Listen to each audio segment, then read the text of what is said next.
Hendricks, Gossett Kia 1900 Covington Pike are online 24/7, 365 at KiaCovingtonPike.com. If you want it, we got it at Gossett Motor Cars. Acquisition fee $20,000 per year, 20 cents excess mileage. Forte RE 794-066, MSRP 21,820, EV9 R60 29,603, MSRP 61,035. Lease terms include all rebates and incentives, and PF 695 includes tax, title, license, registration, and fees. Must finance through Hyundai with approved credit, valid through 8/31/24. Dealer stock only. We are 6 WHBC Memphis and W253 Memphis.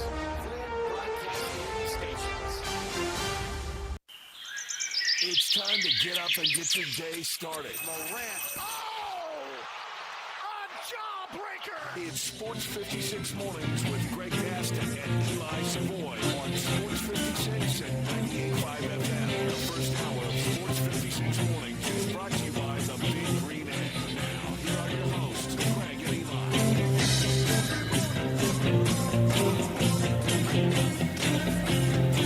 Good morning, everyone. Welcome in.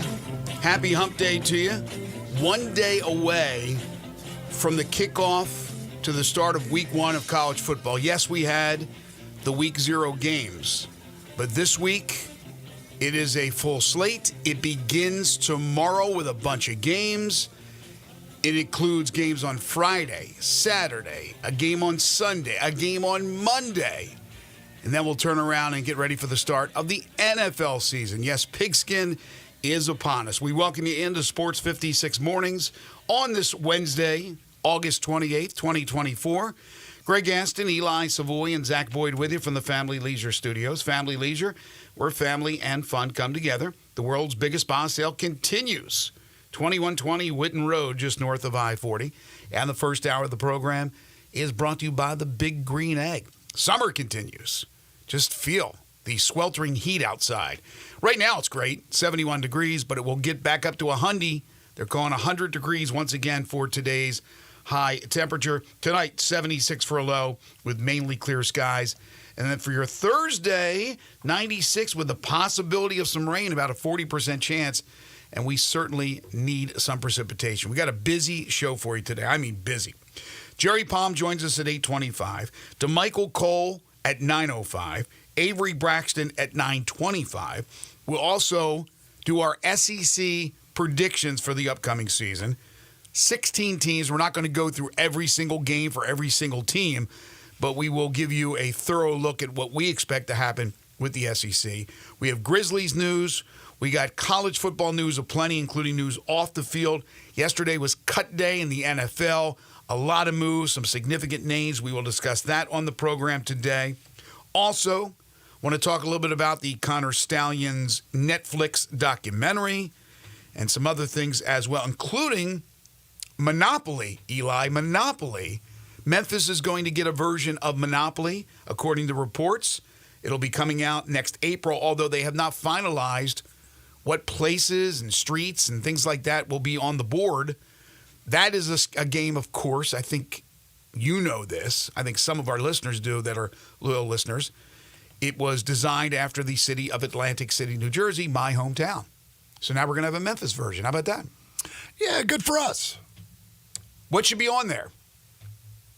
Like, what would you equate the Boardwalk Park Place, then the North Carolina Pacific and Pennsylvania? Is it Pennsylvania, the green? The greens and the yellow. The greens and then the Boardwalk Park Place. The high value, the high rent district. What would you equate that to Memphis? What would it be? We have a lot of areas where we have money, wealth. We have a lot of areas where we don't.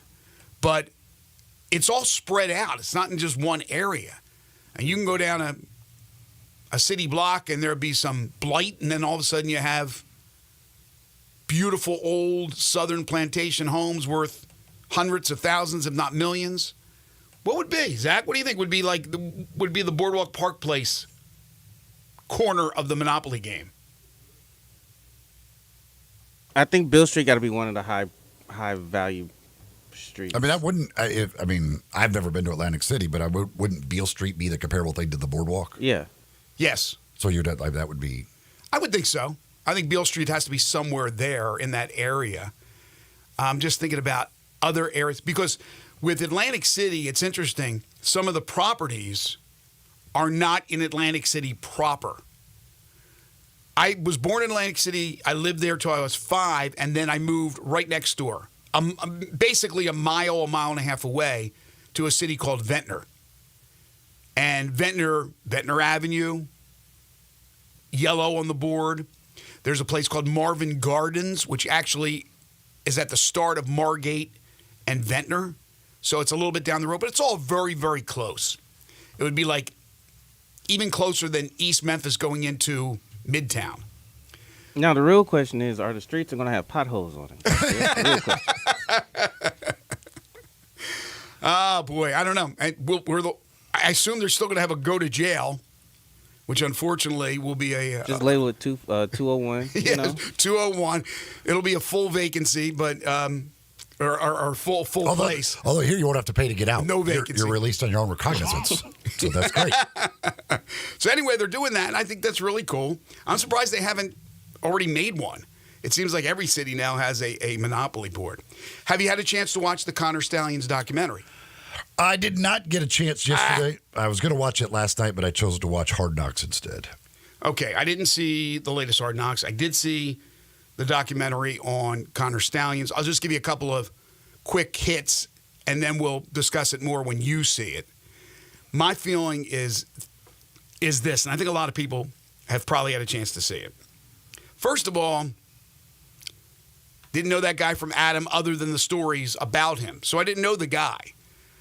You find out very quickly that, number one, he's brilliant.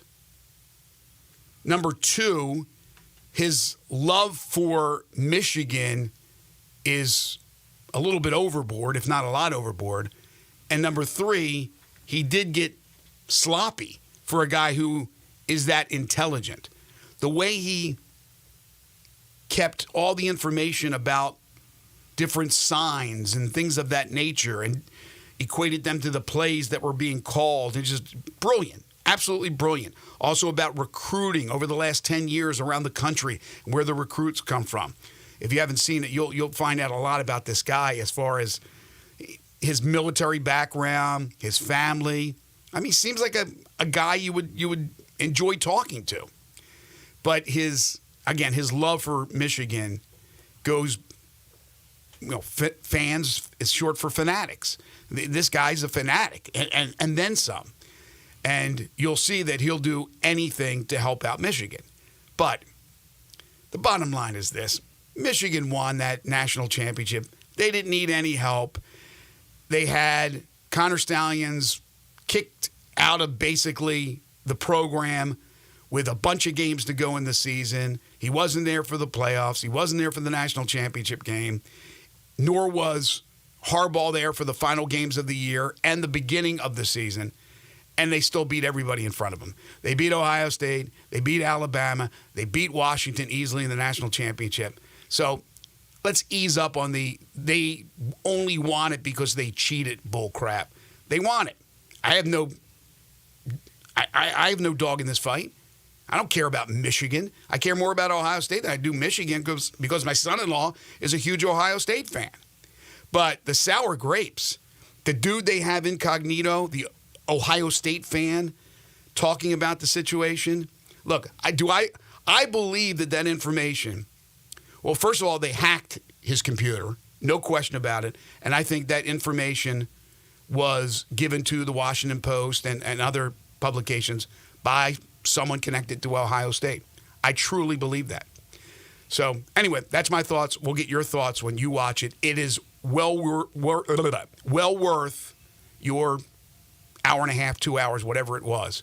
It flowed real easily. So it's one of those deals where you're into it, and then all of a sudden it's like, oh, it's over. But it was very, very good. Division I football committees have recommended that the notification of transfer, that's the portal window in the sport of football, be limited to a 30-day window in the winter after the FBS conference championship games take place, and then would close in January. That would eliminate the spring portal. That's the recommendation. It still has to go through a couple of committees before it is approved. I think this is the way to go. I'm sure coaches would love this because There's too much on their plate right now, isn't it? Right now, you're not only having to re-recruit your guys at the end of the season, but then you got to re-recruit them after spring football and figure out what your roster is going to be, all of that stuff. Now, there may be some that like the ability to go get a couple of late additions that are able to jump in maybe after spring football.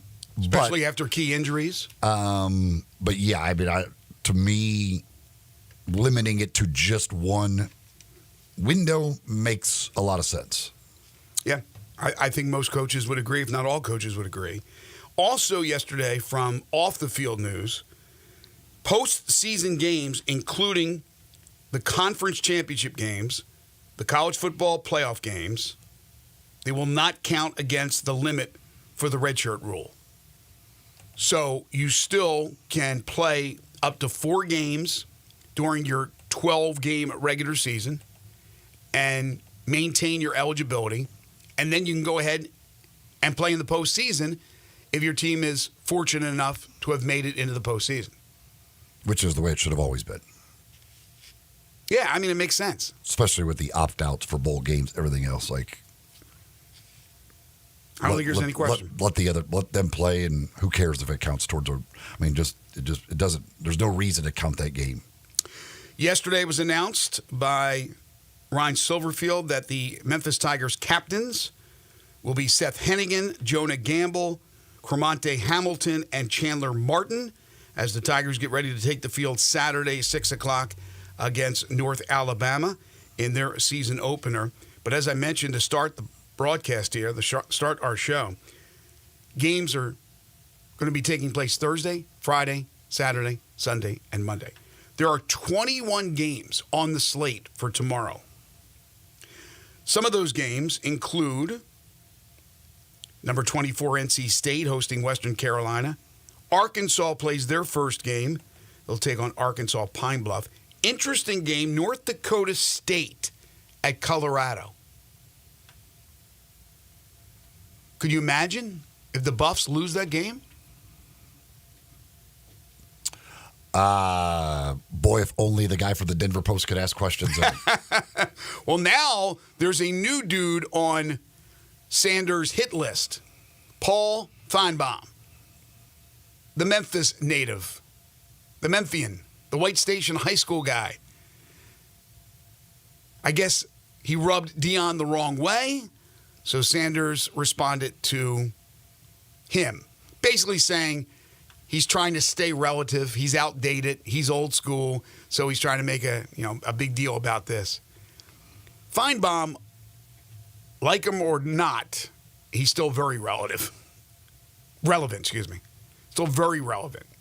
Extremely relevant, especially in this neck of the woods. ESPN pays him like he's very relevant, that's for sure. He's extremely relevant. But Dion's picked a new guy to go after. But anyway, that could be an interesting game, North Dakota State at Colorado. Murray State at number 11, Mizzou. You have North Carolina and Minnesota, so a couple of FBS schools battling on Thursday. And then 3 American Conference teams will play their openers on Thursday. Tulane's got a game. Tulsa's got a game. UAB's got a game. Again, they're all at home. There are 6 games on Friday. That includes newcomer to the American Conference, Army. They will host Lehigh. Temple from the American Visits, number 16, Oklahoma, now a new member of the SEC. And Florida Atlantic at Michigan State. Again, that's Friday. So 27 games before Saturday even comes around. TV wants to take advantage of every window it can. Speaking of windows, there were people complaining that they didn't take advantage of week 0, that they had an opportunity to have maybe a few more on the schedule for those afternoon windows and the early evening window before the late game, which was Hawaii and Delaware State. They could have taken advantage and rode the coattails of Florida State and Georgia Tech. Well, if we put a bunch more games in there, doesn't it just become week one? I still think it's week one. How many? I don't know where the cutoff is. I don't know where when it becomes week one. What's the number of games that makes it an official week instead of week 0? So I don't know. Maybe they could have added a few more games and still called it week 0. Mm-hmm. I don't know. But it's still one of the dumbest things. Week 0. I mean, Florida State wishes it didn't count. Week 0. It's week 0. It doesn't count. It doesn't count on your record. We don't have a blemish. Yesterday was a big day in the NFL because it was cut down day. So you had a number of interesting names who were shown the door from one organization, but many of them will be going to another organization. For example, Mike White, who was cut by the Miami Dolphins, has been signed to the Buffalo Bills practice squad. White, who played with the Jets, then the Dolphins, now will be with the Bills organization. So 3 of the AFC East teams. Locally, as far as Memphis Tigers products are concerned, it appears Blake Watson has made the Denver Broncos. He doesn't just appear that way. He has. Well, you never know if something else could happen. But Blake Watson, I said all along, as that guy went along in his only season at Memphis, and the way he produced to me, I thought he was an NFL running back. And I was proven right. Now, whether or not he'll get those opportunities, he'll come in, I think, as the fourth string running back in Denver. Hopefully he does. Hopefully he gets that opportunity. But Blake Watson makes the Denver team. That meant one of the guys he was battling was Tyler Beatty. I think they cut him, correct? I didn't see that, though, unless he's going to be brought back for the practice squad. But I didn't see that. Tyler Beatty, of course, is a Memphis product. Not the university, but played, where did he play, Missouri? Yes. Then you had Jacoby Francis and Bobby McCain, both cut by the Minnesota Vikings, both defensive backs, although Francis and McCain, especially McCain, they have played in the league now for a number of years. So we'll see if they end up with another team. Quindell Johnson, speaking of defensive backs, former Memphis Tiger, he was cut by the Bears after a season in Chicago, so we'll see if he catches on somewhere. Riley Patterson, cut by Washington. So Patterson's been cut by Jacksonville and Washington, and he's, of course, kicked for Detroit in his career. So, again, a guy hoping to catch on somewhere. Well, when you're a kicker, even if you don't start the year on a team, you just stay ready because you know during the year there's going to be some team looking for a kicker because either their guy is missing kicks or somebody gets hurt or whatever. So when you are a ready, willing, and able kicker that's ready to go, there's a good chance through the year that you'll get an opportunity somewhere. You'll at least go get some tryouts because teams are constantly bringing guys in to try out to see if they can replace a kicker who's struggling. Who was it? Was it Carlson who got cut yesterday by Green Bay? Anders Carlson, yes. That was a little bit of a surprise, but if you're not kicking in the preseason, in other words, you're not making, you're getting cutting. They're cutting if you ain't making, and that's exactly what happened. Elsewhere around the NFL, we were talking a little bit about the New England situation, and I said, it looks like Bailey Zappi would be the odd man out, and he is the odd man out. We don't know if Gerard Mayo, in his first year as head coach for the Patriots, will start Jacoby Brissett or Drake May, but Joe Milton makes the 53-man roster, and Bailey Zappi is out of a job. The Chiefs released wide receiver Kadarius Toney. That was expected, kind of an up-and-down career so far. Yeah, he is ultra-talented, but he's just never really been able to put it all together. And I'm sure he'll probably get another shot somewhere else simply because of the talent. But he just it's got to click for him. Yeah. But if you can get him on the field and everything working correctly, he could certainly make a difference for a team. The Browns right now have 4 quarterbacks, which doesn't make sense. I guess they're looking to see if there's a trade possibility out there. But Deshaun Watson, obviously their starter, Jameis Winston, Tyler Huntley, and DTR, Dorian Thompson-Robinson, all made the team. Some other notes, OBJ is going to start on the PUP list, so he'll miss at least the first 4 games for Miami. Case Keenum for Houston, backup quarterback. I guess third-string quarterback, right? Davis Mills will back up C.J. Stroud. He's out for the year. He's on IR. A.J. Dillon from Green Bay, season-ending IR. And then that's a big one. That's a big loss. I like A.J. Dillon a lot. We'll see if the Packers reach out to try to scoop up one of these running backs. Frank Gore Jr. got cut by the Bills. He had a great camp. So we'll see if he lands somewhere. And then the Titans made a couple of interesting moves.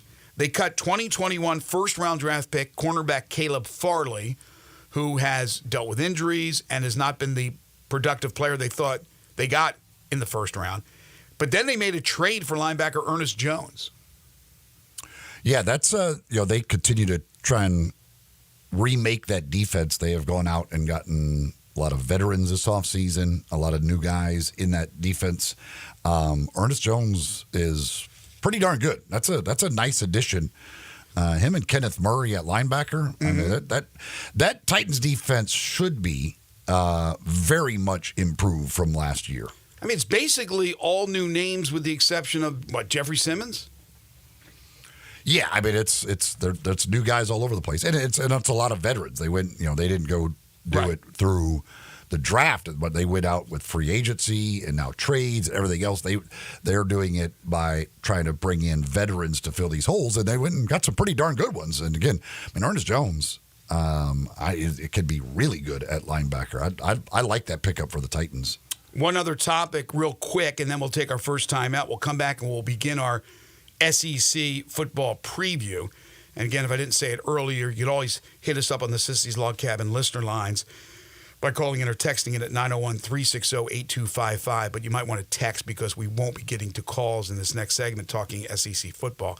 But the Grizzlies yesterday did something I guess was expected. They waived Mamadi Diakite, who was acquired in the trade for Zaire Williams with the Nets. So that leaves a roster spot open that I assume will not be filled until possibly later in the season, maybe a Scottie Pippen Jr., who knows. But it also means they're going to get a little more wiggle room under the luxury tax line because they'll stretch out what Diakite is owed over the course of the next 3 seasons. Yeah, there was never a chance he was going to be hanging around. How they want to approach that spot, yes, they could keep it in case they want to do something in season with it or need it to promote a guy like a two-way player. I guess they could theoretically go add somebody for a little bit of depth before the season starts if they want to, but they've got options how they want to do it. I would expect that they keep it open until the season starts and kind of see what they need or what they might not, if there's somebody gets hurt or something like that, you want to add somebody, I would think they would want the flexibility of a roster spot open. I agree with you. They also announced that they will have an open practice for fans, free of charge, October 6th. So mark that down on your calendar, October 6th at FedEx Forum. Speaking of basketball, you want to become a better shooter, a better all-around basketball player, Shoot 360 Memphis is the place for you. Now they've opened up their new Cordova facility, 50,000 square feet. They got 2 NBA regulation-sized courts, 3 high school-sized courts, 4 shooting bays with Shoot 360 technology. This is great for the individual. This is great for teams. If you're a coach of a team, bring the team to Shoot 360. Take your basketball skills to that next level.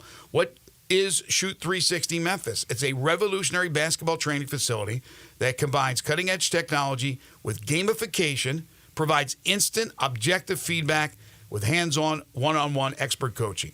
And there are some terrific basketball minds that will help you improve your game. So again, check out Shoot 360 Memphis in Cordova or in Collierville. So they have 2 locations. You can become a member of both. And now they offer monthly memberships. So sign up for a month, see what it's all about, then decide whether you want to go long-term or not. I got a feeling you'll like it and want to sign on for long-term. But again, you can keep going month to month to month, and that's really the best way. You're not bogged down with this long-term contract. Call them, set up a tour. Say you want to tour one of the facilities, Cordova, or Collierville. 901-779-3176. That's 901-779-3176. Or check them out online. You can sign up online. Shoot 360 Memphis. It's where the preps and pros go to get their shot on. Shoot 360 Memphis. We're talking SEC and our projections coming up next. This is Sports 56 Mornings with Greg and Eli on Real Sports Talk, Sports 56 and 98.5 FM. Add a little fun to your lunch break. Join Johnny Radio for Sports 56 Happy Hour from 11 to 1 every weekday on Sports 56 and 98.5 FM. Drive like a pro and support a great cause during the sales drive at Landers Ford in Collierville, Landers Ford South in South Haven, and Landers Ford North in Covington. We've provided over 100 new Fords to be driven by the pros at the FedEx St. Jude Championship. Now they're all being sold with demo prices. That's right. Over 100 new Fords driven by the pros are being sold with demo pricing below market value. A portion of the proceeds go directly to the St. Jude's Children's Research Hospital. This is a once-a-year opportunity to trade up and drive like a pro while supporting a great cause. Visit LandersMemphis.com. That's LandersMemphis.com. Or come see us at Landers Ford in Collierville, Landers Ford South in South Haven, or Landers Ford North in Covington. With our Landers Easy Pass, you can get top dollar for your trade-in to help you save even more. Don't miss your chance. Reserve your demo price new Ford driven by a pro at the FedEx St. Jude Championship and lock in low APR financing. Remember, if it doesn't say Landers, you paid too much. You or someone you know or care about has dealt with a difficult divorce. When facing divorce, you need the attorneys at Rice Law. Nick and Larry Rice lead the firm with 3 generations and 7 decades of experience. Located in Memphis, serving the entire state of Tennessee and North Mississippi. Rice Law is who you need to call. Simple or difficult divorce, they know how to handle it. Call Rice Law at 901-526-6701, or for more information, visit them at aboutdivorce.com. That's aboutdivorce.com. Welcome to the Rendezvous. This is John Vergas. When my dad started the Rendezvous in 1948, I don't think anyone could have imagined we'd still be serving shoulder, cheese plates, and our world-famous dry rub ribs 75 years later. But we are still here in the basement, in an alley in downtown Memphis. We sincerely thank you for making the Rendezvous what it is today. Charlie Vergas Rendezvous. A legendary experience for over 75 years, whether you dine in, pick up, or ship across the country. Jenkins Floors and More invites you to their retail warehouse where they pass wholesale savings on to you. Jenkins Floors in Little Rock, Cleveland, Mississippi, and now open in Horn Lake at 2356 West Goodman Road. Specializing in flooring and carpeting, tile, plantation shutters, and blinds, Jenkins makes your life easy with a 2-week turnaround. Contractors, builders, or family projects, call 662-469-9350 for a free estimate. Owners Timmy and Rebecca Jenkins say hello to Sports 56 fans and look forward to your business. Make your next grill your last with a Big Green Egg. Smoke, bake, roast, sear, and grill, all with a lifetime warranty. Save money on fuel, eating out, and replacing expensive grills that cannot match the flavor of the Big Green Egg. Ready to cook in only 10 to 15 minutes with temperatures below 200, above 700, and anywhere in between with ease. Change your at-home cooking experience for life. Go to shop.biggreenegg.com. Listen each and every Sunday morning at 10 a.m. and join Ottawa Presbyterian Church for worship. Ottawa is an ACUSA church located in town Memphis. Sports 56 traffic. Good morning. Starting to crank up even more now. Coming down the interstate here on 40 westbound from Sycamore View Road, getting up on that 240 flyover. And some of that traffic's already getting off there onto Sam Cooper, right there in that construction zone. It's still positive right now as you come up from the south, but it'll build pretty good here in the next few minutes on 55 northbound coming up through South Haven. Hey, Weimer's Jewelry here in Memphis specializes in bridal ring purchases, and they have since 1984. Shop local, save a ton of money at Weimer's Jewelry on Highway 64. I'm Commander Chuck with your on-time traffic.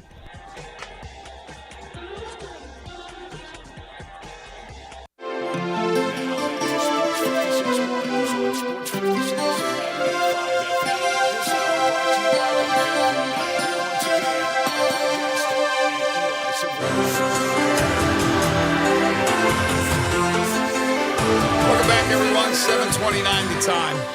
Before we dive into the SEC, I know we don't talk a lot of tennis here on the show.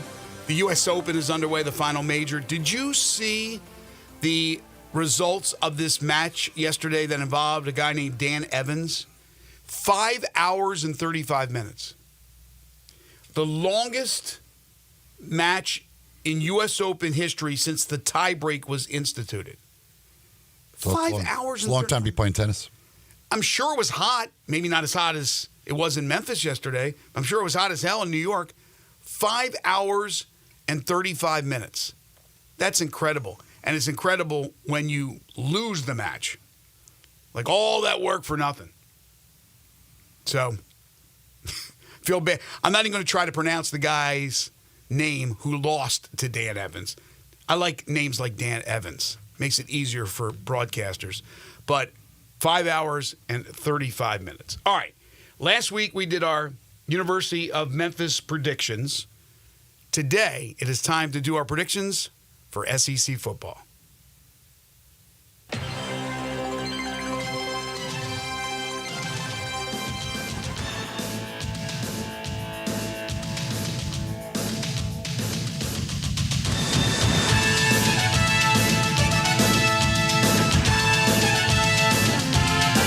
The SEC.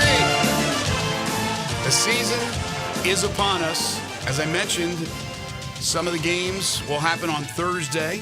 Not a lot of big games to open up the first weekend.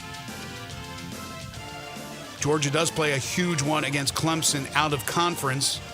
And that's where we'll begin, with the Georgia Bulldogs. So instead of Eli going every single game for 16 teams and boring the hell out of our listeners, we'll kind of just break it down. We'll do 8, and then we'll take a break, and we'll come back, and we'll open up hour number 2 or finish up hour 1, depending on how quickly we go, and get to the other 8. But for Georgia, they are expected to be at the top of the Delta Pledge class, both in the conference and in the nation. How many losses do you have for Georgia? I have one. What is the loss that you have? That would be the one loss would come in what if everything plays out the way I have it, which it won't. The Georgia Bulldogs going into Oxford on November 9th in a battle of undefeated teams and falling to the Ole Miss Rebels. Whoa. Which is certainly a possibility. No question about it. Take that back. Take that back. It wouldn't be a battle of undefeated teams. I think Georgia would be undefeated. Ole Miss would not. Okay, but still, that's what Ole Miss fans want to hear. So many things could happen before that game as far as injuries and things of that nature. But my only loss for Georgia is at Alabama. I think Alabama gets them on September 28th. And so for Georgia, I have them 11-1. Obviously, you have them 11-1. We both have them 7-1 in the conference. Okay? Texas, one of the 2 newcomers. High expectations for Steve Sarkisian's team. Again, these are teams where they're going to have a lot of wins, so I'll just ask you about losses. How many losses do you have for Texas? Texas, I have 2 losses. 2? I have back-to-back losses in the middle of the season after a 5-0 start. They lose in the Red River rivalry to Oklahoma, and because they're looking ahead to Georgia. They lose that one, and then they lose the following week to Georgia, even though they were looking ahead, getting prepared for it. See, I really thought you were going to go Georgia and then lose at Vandy. Thought about it, but then I decided maybe not. All right, so the Red River rivalry. I just don't know what to think of Oklahoma. I'm not the biggest Brett Venables fan, and I think it's going to be a little rough the first go-around in the SEC. So I'm going to take Texas to win the rivalry game, but then Texas to lose, even though it is in Austin. They lose to Georgia, and for Texas, that means they finish at 11-1, 7-1, same exact record as the Georgia Bulldogs, and the tiebreak would go to Georgia because Georgia would have the head-to-head win in my scenario.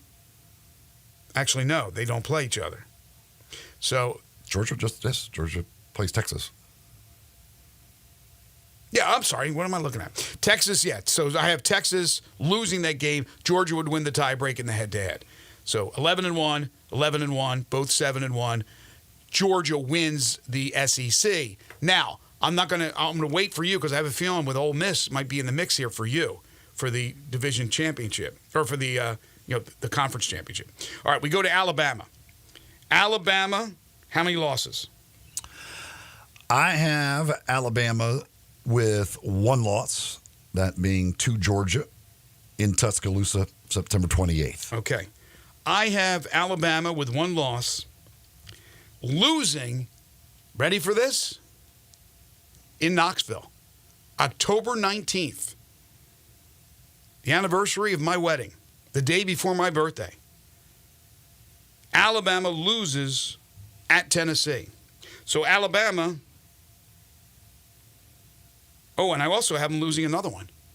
November 9th in Baton Rouge. Alabama loses at LSU. So Alabama, 10-2, 6-2. And you got them 11-1? Yes. And 7-1 in the conference. Yes. Ole Miss, how many losses? I have Ole Miss with one loss. That coming at LSU on October 12th. I have Ole Miss with two losses. They're winning in Baton Rouge. They're beating LSU. They're opening up the season. 1, 2, 3, 4, 5, 6, 7, 8. They're 9-0. The darlings of college football. But then it comes to a halt. They lose to Georgia in Oxford. They get upset because they're reeling from the loss of Georgia. And Florida gets them. Billy Napier saves his job as they lose in the Swamp. Come back, win the Egg Bowl, which will be the Friday after Thanksgiving. And Ole Miss finishes 10-2 and 6-2. And I have them 11-1, 7-1. So we'll wait to give the overall standings when we go through all of these. But right now we've gone through Georgia, we've gone through Texas, Alabama, and Ole Miss. And not too many losses among those four. Let's move on to LSU. What do you got for LSU? LSU, I got LSU getting off to a good start. I got them beating USC this week, rolling to a 7-0 start, including that win over Ole Miss. But then things get a little tough, a little iffy down there in the Bayou. I have them losing at Texas A&M, losing at home to Alabama, and getting upset down in Gainesville against Florida. So 3 straight losses before they end the year with a couple of wins over Vanderbilt and Oklahoma. So I've got LSU at 9-3. And then 5-3 in the conference? Yes. Interesting. So you have Florida pulling off a nice upset, too. It's just a different opponent that we have. I got LSU at 9-3, 5-3. A little bit different than you, though. I have them, as I mentioned earlier, losing at home to Ole Miss. I have them losing in College Station to Texas A&M.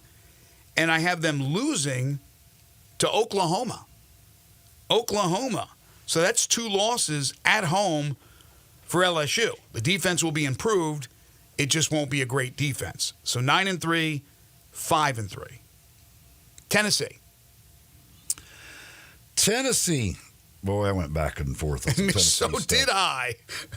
I'm not sure. I went back and forth on a lot. LSU, Tennessee, Auburn, some A&M. There was a lot of weird things going on. Yes, Tennessee. I agree.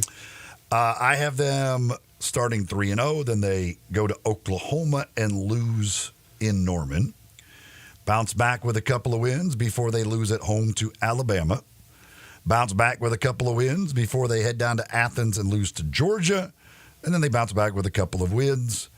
I have Tennessee at 9-3 and 5-3. Okay, I have Tennessee at 9-3, but 6-2 in the conference because I have them, as I mentioned earlier, knocking off Alabama, game in Knoxville. But I have them losing to NC State next weekend in Charlotte, losing to the Wolfpack. And I have them losing at Oklahoma You had that, right? Mm-hmm. And then I have them losing at Georgia. So beating Alabama, but 3 losses on their card, 9-3, 6-2. Mizzou, I tell you what, Missouri's schedule is extremely favorable. Yes, it is. I have Missouri starting. I mean, they should, like, the first 4 games, like, they should barely break a sweat. Murray State, Buffalo, Boston College, Vanderbilt. They get a bye week to prepare for A&M. I'm going to beat A&M. Then they get UMass. So, I mean, like, it's just like, at this point, like, what's going on? When does Missouri play somebody? I have them beating Auburn, then I have them losing to Alabama, and I have them getting upset in the Battle of the Columbias.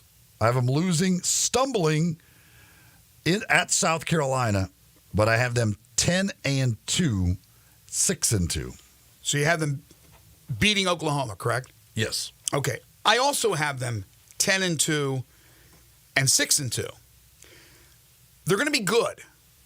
I don't think they're going to be as good as last year. They surprised people last year. They're not going to surprise anybody. But that schedule, as you said, is very favorable. But my 2 losses are at Texas A&M and at Alabama. But 10-2, 6-2, another very, very good year for Eli Drinkwitz. We'll do one more before we take our next time out, and that's Oklahoma, the other newcomer, aside from Texas. What do you got with Oklahoma? Oklahoma. This one gave me fits. Tennessee did, and Oklahoma did. I got Oklahoma getting off to a nice 4-0 start, beating a couple of teams out of the American Athletic Conference in Temple and Tulane. Then stumbling on the road at Auburn in the trip down there. I have them, as I mentioned earlier, beating Texas. They end up losing to Ole Miss in Oxford. They lose at Missouri. They lose to Alabama at home, and they lose at Baton Rouge. So I've got Oklahoma at 7-5 and 3-5. It's interesting. We're very similar with our numbers, except a different way to get to the number. Although I have them at 4-4 in the conference, 7-5 overall. Yeah, 4-0 start, including the win against Tennessee. At Auburn, they lose. I have them losing in the Red River rivalry in Dallas, lose at Ole Miss, lose at Missouri, lose to Alabama, but win in Baton Rouge against LSU. 7-5, 4-4, Oklahoma. All right, so there's your first 8. We'll come back with our next 8, where more losses will prevail, and then we'll kind of go over the overall picture that you and I have both painted for the upcoming season. There's a lot of losses to come. A whole bunch of losses. A lot of losses. A lot more L's. When they get to these at the bottom, there's a bunch of losses still to come. There's no doubt about that. This hour of program is brought to you by the Big Green Egg. Maybe you're going out to a game, want to bring an egg out there, especially with those little eggs, because you got 7 different sizes to choose from, but the smaller sizes, very easy to take with you somewhere if you're doing some tailgating. But maybe you're sitting at home and watching the games this weekend, and you want to fire up that Big Green Egg, and you can use one of the big old ones. Then whatever it is, whatever size egg that you need, whatever it is that you're trying to cook, the Big Green Egg is absolutely the way to go. Go to BigGreenEgg.com for all the details, or you can see them in person. Check them out in person at Ace Hardware stores here in town or at Hamilton Fireplace. See the different sizes, see all the egg accessories, get your questions answered, and see why it is the best grill there is, the Big Green Egg. More SEC predictions when we come back. This is Sports 56 Mornings with Greg and Eli on Real Sports Talk, Sports 56 and 98.5 FM.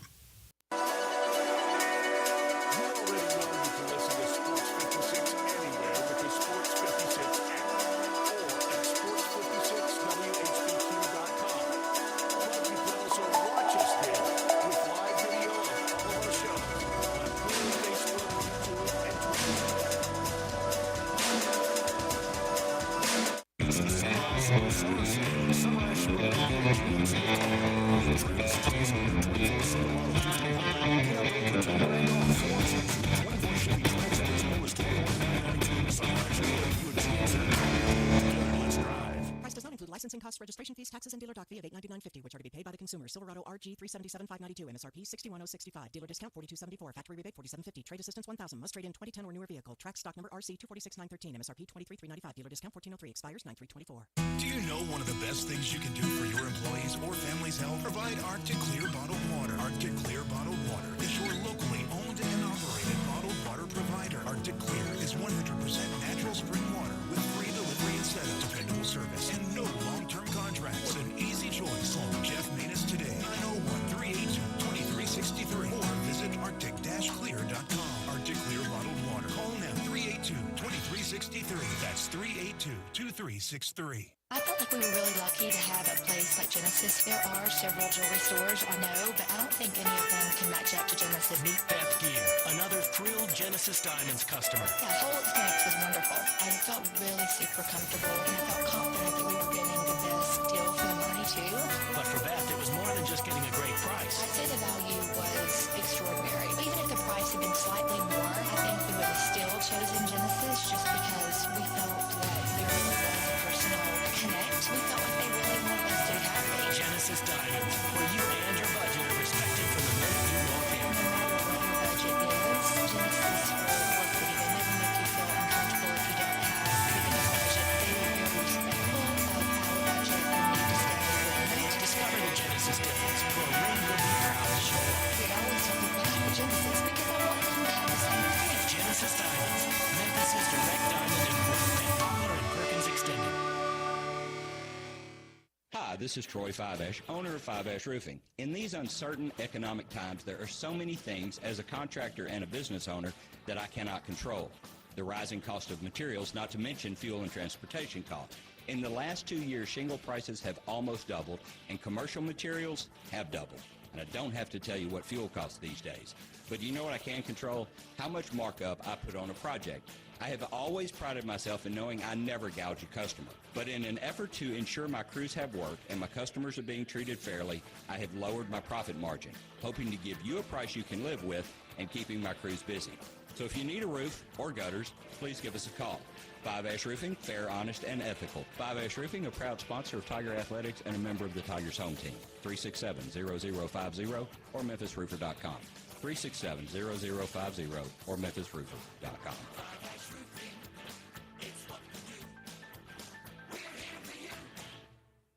Hungry for that delicious smash burger flavor? Dyer's Cafe is the original smash burger since 1912 and still smashing burgers in Collierville's historic town square. Come out for their lunch specials Monday through Friday, 11 to 2. Ask about their world-famous split dog and authentic Chicago or New York dog. Try the leaner side of Dyer's with a grilled chicken sandwich or freshly made salad. Also serving Lakes, Delta-raised catfish, Pasquale's tamales, and a customer favorite hand-breaded onion rings. Dyer's, serving world-famous burgers, dogs, and shakes in Collierville's historic town square. Now, back to Sports 56 Mornings on Sports 56 and this hour brought to you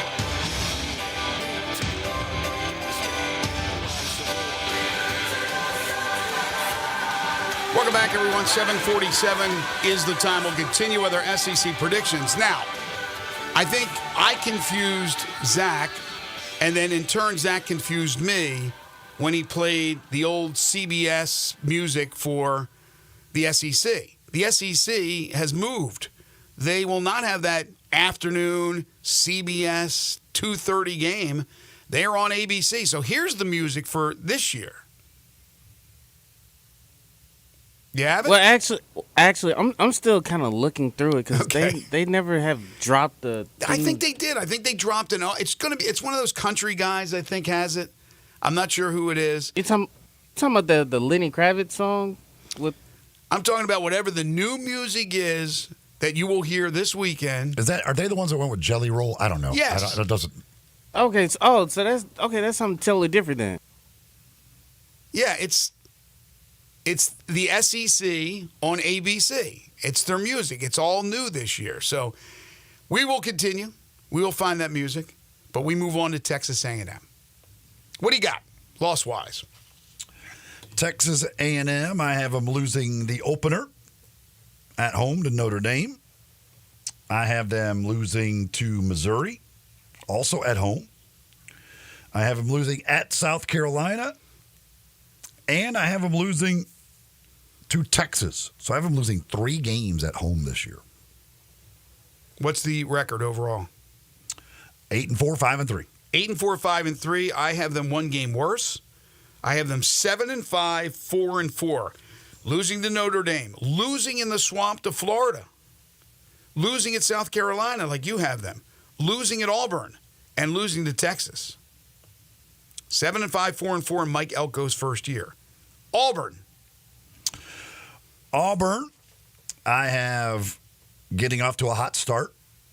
I've got them winning their first 5 games, but then they have to travel to Georgia, and they lose there. And that kicks off a 3-game losing streak. They follow that up with losses to Missouri, and they lose at Kentucky. And then they lose their last 2 games of the season against Texas A&M and Alabama. Auburn, I have at 7-5 and 3-5. All right, so I have 1 game better. By the way, is that Missouri game at home or on the road? On the 19th. Do they have 3 straight road games? Auburn is at Missouri. Yeah, so they go at Georgia, at Missouri, at Kentucky. On the 5th, the 19th, and the 26th. Yeah, they've got a bye week in there. Yeah, they got a bye week, but 3 straight away games. I'm with you. They start off 5-0. But they lose at Georgia, they lose at Missouri, they lose at Kentucky, and they lose at Alabama. I have them beating Texas A&M. Auburn, Hugh Freeze's team, 8-4, 4-4. Florida, I have losing to Miami to kick off the season this week. I've got them losing to Texas A&M in week 3. I have them losing at Tennessee, and then I have them losing back-to-back games with Georgia and Texas. And I also have them losing to Ole Miss. So I've got Florida at 6-6. Billy Napier sneaks them into a bowl game. Not sure if that'll be enough. And 3-5 in the conference.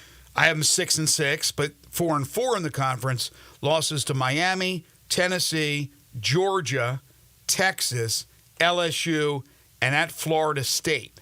But again, that win over Ole Miss is going to secure Napier another season, a 4th season, as they will get to a bowl.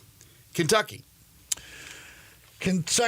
this is one I have no grasp on Kentucky for this year. Don't you always got to chalk up a 7-5 season for Mark Stoops? I have them losing to Georgia. I have them losing to Ole Miss. I have them losing at Florida. I have them losing at Tennessee. And then I have them losing at the end of the year at Texas. I mean, they got a rough schedule. The fact that they get Georgia, Ole Miss, and Texas, all 3, that's brutal. And they got to do 2 of those on the road. I also have them losing their rivalry game against Louisville to end the season. So I have Kentucky at 6-6, 3-5 in the conference. I am 7-5, 3-5, because I have them beating Louisville. Everything else is the exact same with Kentucky. One thing about Mark Stoops' team, they're going to be in a bowl game. They're going to be competitive in most games, if not all games. Now we get to the fun part. Do we do wins? We'll do wins instead of losses now. How many wins you got for South Carolina, and who are they against? South Carolina, I got them beating Old Dominion. I got them beating Akron. That's the only 2 wins in their first 7. I got them starting 2-5. Then they beat Texas A&M, beat Vanderbilt. They beat Missouri. They beat Wofford, and then they end the year with the loss to Clemson. So that puts them at 6-6, sneaking into a bowl game, and that would be 2-5 or 3-5 rather in the conference. All right, I got them 5-7, 2-6. I think they really will miss Spencer Rattler. I think they take a little step backwards. The only difference in the games that for our predictions, you had them beating Missouri.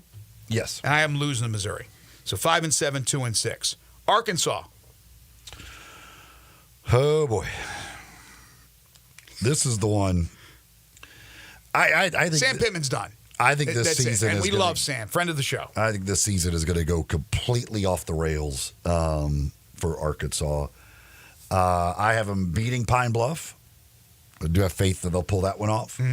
I then have them losing to Oklahoma State, beating UAB, and then running off a whole bunch of losses until they play Louisiana Tech in the next to last week of the season. So I have Arkansas at 3-9 and 0-8. We finally have one that we see exactly the same. 3-9, 0-8, same results. Mississippi State. State, I have 3-0 start before 4 straight losses. Then they beat Arkansas and UMass. So I've got them 5-7, just missing out on a bowl game, 1-7 in conference play. I have them 4-8, 1-7. The difference is I have them losing at Arizona State. So I think everything else is pretty much the same in Jeff Lebby's first year. And then our friends from Nashville, Vanderbilt. I have them beating Alcorn State, Georgia State, and Ball State. So Alcorn everybody State, they play with a state in their name, they beat. Everybody else they lose to. Same thing. 3-9, 0-8. Although, not a gimme that they beat Georgia State in Atlanta. Not a gimme. So let's go back. So your conference championship game would be who? I'm not sure. Because I don't know how the tiebreaker would work. Well, here, let me say mine first then, because mine comes out pretty simple. Georgia's 7-1. Texas is 7-1. Georgia beat them head-to-head during the season. They're both 7-1. They're playing in the SEC championship game. It's pretty much chalk, and Georgia beats Texas. And then tied for third, Alabama, Ole Miss, Tennessee, and Missouri, all 6-2. I don't know about, I guess you don't need tie breaks or anything like that. And then number 7 would be LSU at 5-3. But you're going to get four playoff teams out of those 7. So 1, 2, 3, 4, 5, 6, 7. Out of those 7 teams, 4 are going to the playoff, in my opinion. I've got Georgia, Ole Miss, and Alabama all tied at 7-1.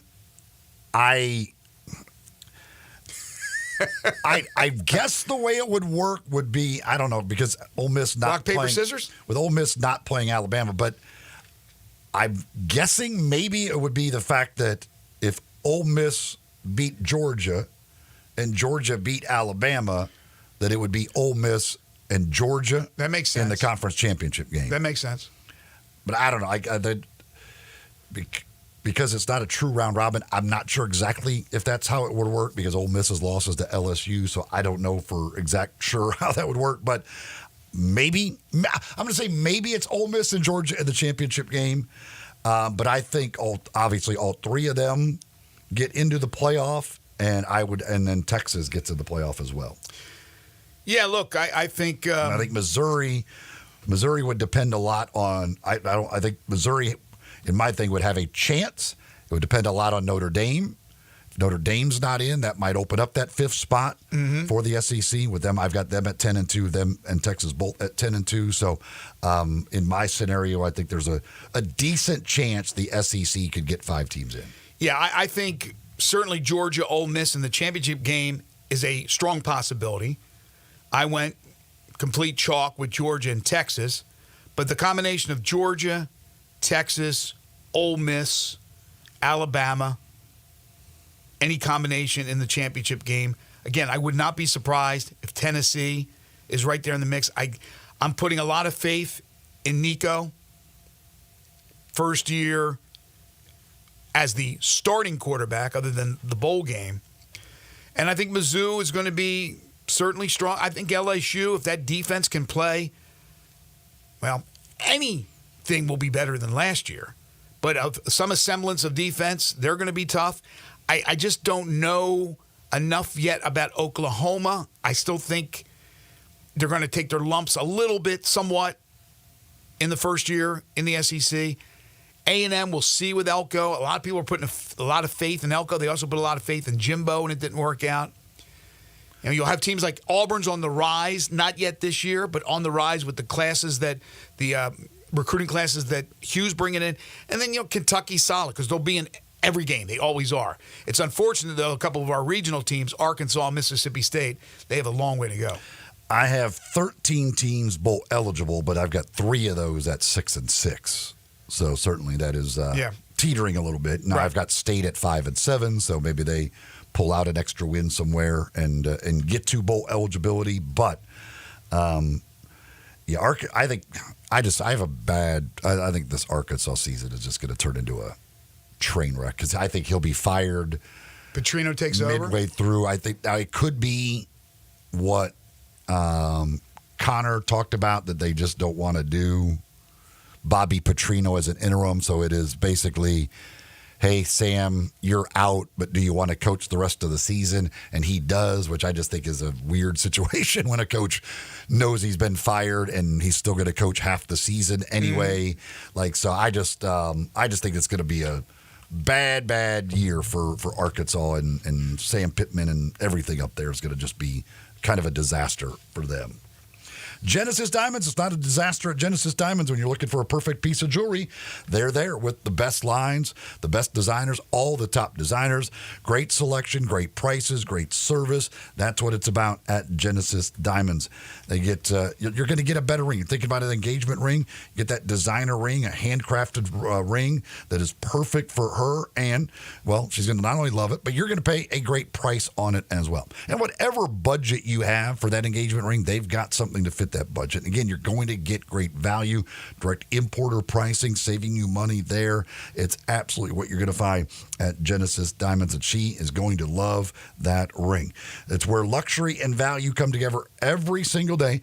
Genesis Diamonds, located at Poplar and Perkins Extended. All right, and when we come back, it's hour number 2. We got time in this first segment to hear from you on the Sissy's Log Cabin listener lines at 901-360-8255 if you'd like to call in or text in. Then Jerry Palm joins us at 8:25. We'll talk Grizzlies with DeMichael Cole at 9:05. And then Avery Braxton from ABC 24, my old job. He'll be joining us at 9:25 to talk some Tigers football. This is Sports 56 Mornings with Greg and Eli on Real Sports Talk, Sports 56 and 98.5 FM.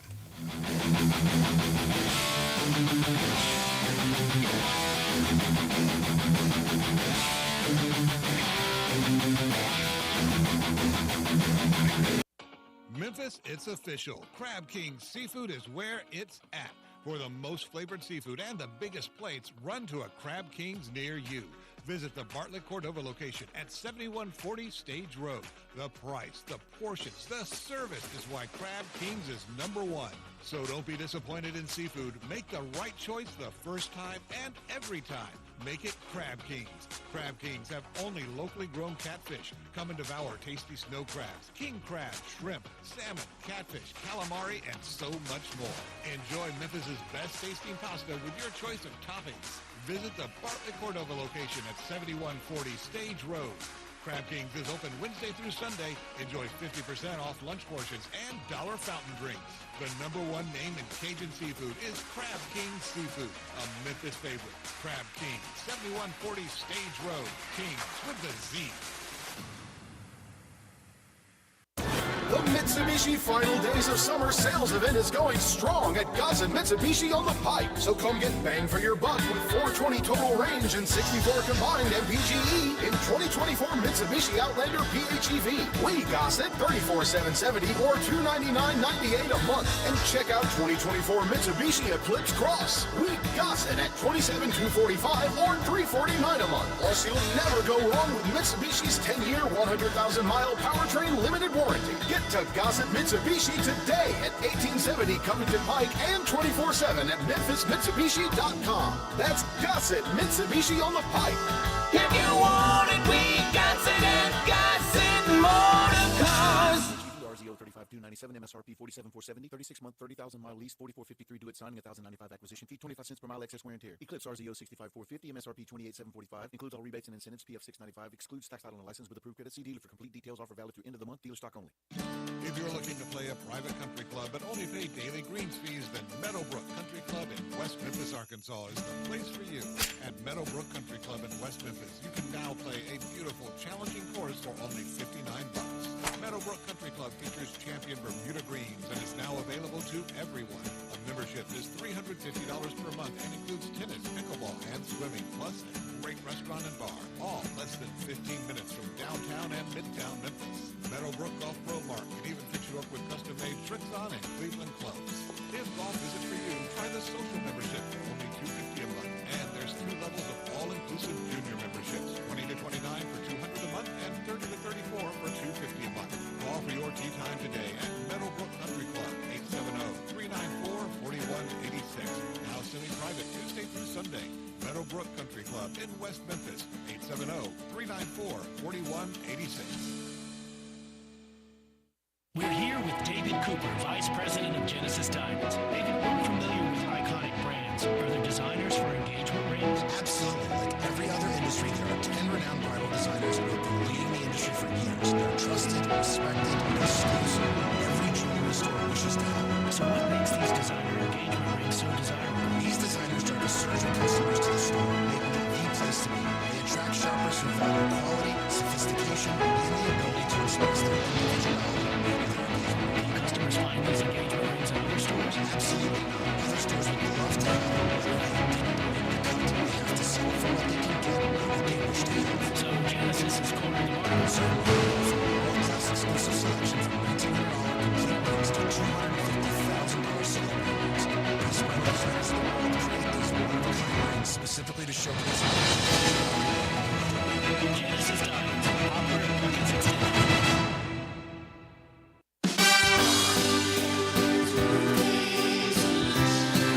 Here for Brian Elder Roofing. For nearly 2 decades, we've installed some of the best roof systems across the Mid-South. To the tens of thousands of clients we've served, we are honored. So many of you call our team at Brian Elder Roofing your roofers. Our team is dedicated to serving you and keeping your family safe, dry, and mold-free. The recent hailstorms have caused massive damage, and many of these will go unnoticed for years, even though the golf ball-sized hail we just experienced in the Mid-South compromises even the best-built roof system.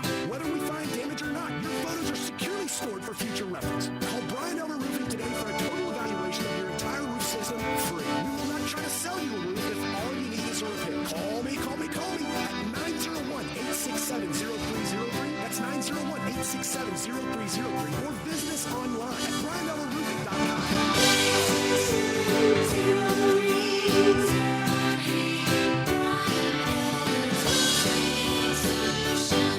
Ole Miss Rebel Yell is back. The Rebel Yell Hotline Radio Show is back on WHBQ Sports 56 and 98.5 FM. Every Monday night at 6, hear the latest news on your Ole Miss Rebels with Yancey Porter with 24/7 Sports, former Ole Miss defensive tackle Mike Fitzsimmons, Gordon Ford covering SEC Sports Call, and former Ole Miss baseball announcer Gary Darby. From kickoff to free throw to extra innings, your Ole Miss Sports on the Rebel Yell Hotline Show right here Monday night at 6 on Sports 56, 560 AM and 98.5 FM. Your Mid-South Sports Station. We are Sports 56, WHBQ Memphis, and W253 DF Memphis, Flynn Broadcasting Stations. Sports 56 traffic. Good morning. It's been a little bit slow out here on 40 East and westbound around Canada Road on a problem we had earlier there in the eastbound lanes. It's been rough eastbound out there. That was the second problem we had. Again, still slow on 40 East and westbound around Canada Road as that traffic volume increases up through South Haven, coming up from DeSoto County, northbound 55 all the way up to Brooks and Elvis Presley.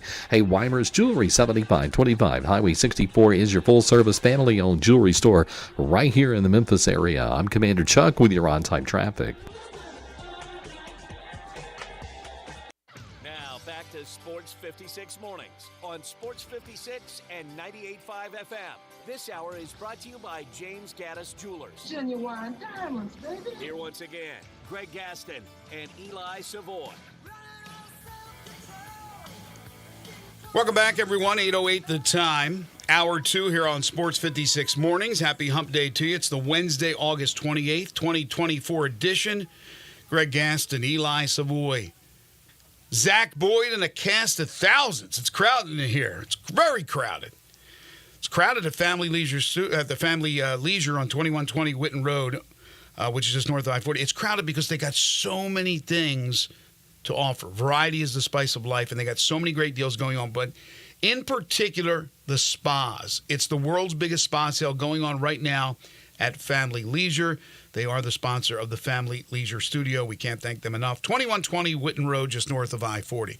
Currently, it's 76 degrees. There is an air quality alert as it is expected to get over 100. Now, 101 degrees is the projected high. Tonight, clear skies and a low of 76. As Mr. Announcer Man said, hour 2 of the program is brought to you by the great folks at James Gaddis Jewelers.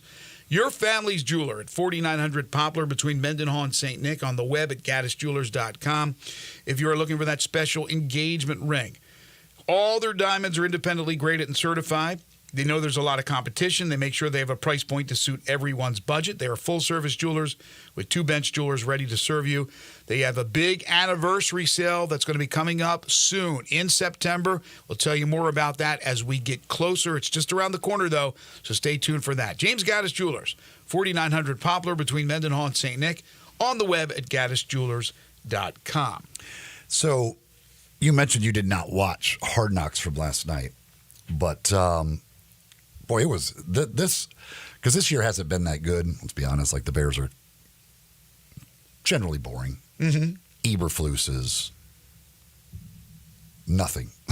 he brings nothing to the show. But last night was good. First of all, the Ian Wheeler kid, the running back, which I had not paid any attention really to their last game. I had no idea that he got hurt. But the stuff in there with that situation, like, that was like, to see his mom, it's like, it gets you. It gets you. I didn't know he got hurt either, because the week prior, the game highlights they were showing, I think he scored a couple of touchdowns, if I'm not mistaken. So that's a shame. And then I had no idea, and now Adrian Colbert, who they did the big story on last night as well, from his childhood, which is crazy, where they thought he would, like, he was in a coma for 2 weeks. He was almost dead as a child, to having hung around the NFL for as long as he did. Now, he ended up getting cut yesterday. But man, oh man, I was like, why'd we wait for this story? That dude's story should have been told in the very first episode of Hard Knocks. Like, it's an amazing story. Dude got hit on a bike as a kid by a car going 55 miles per hour. Jeez. And he's playing in the NFL. Jeez.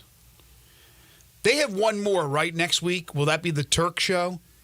They couldn't have gotten that all edited in for yesterday, yeah. They obviously couldn't do any of the cuts last night, so next week will be all of the actual cuts and everything else. That's the problem with it, like, now, because you know all the people who got cut, obviously. So right. It kind of ruins the drama of next week when you already know, like, oh yeah, this guy got cut, that guy got cut.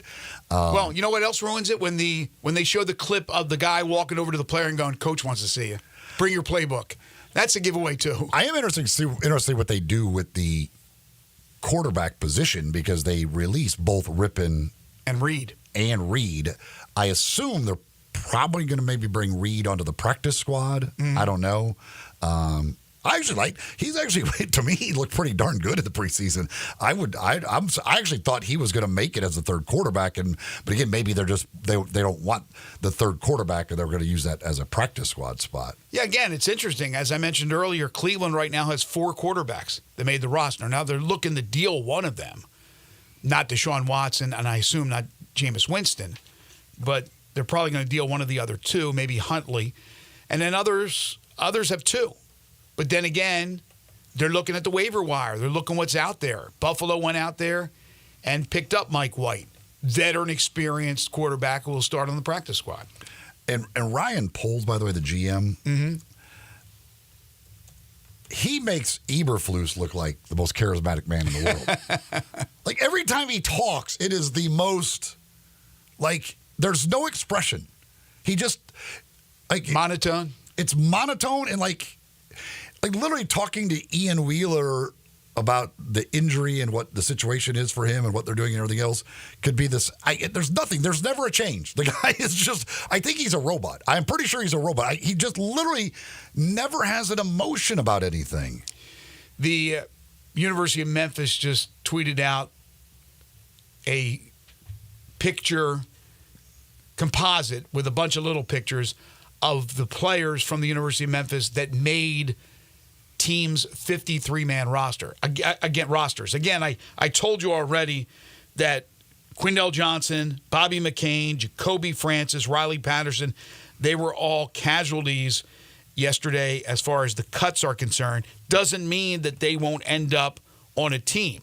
But those that made the 53-man roster, Bryce Huff with the Eagles, Tony Pollard with the Titans, Jake Elliott with the Eagles, Kenneth Gainwell with the Eagles, Arthur Millette with the Ravens, Dylan Parham with the Raiders, Antonio Gibson with the Patriots, Calvin Austin III with the Steelers, Patrick Taylor Jr., now with the 49ers, formerly the Packers, J.J. Russell of the Texans, and as we talked about earlier, Blake Watson of the Broncos.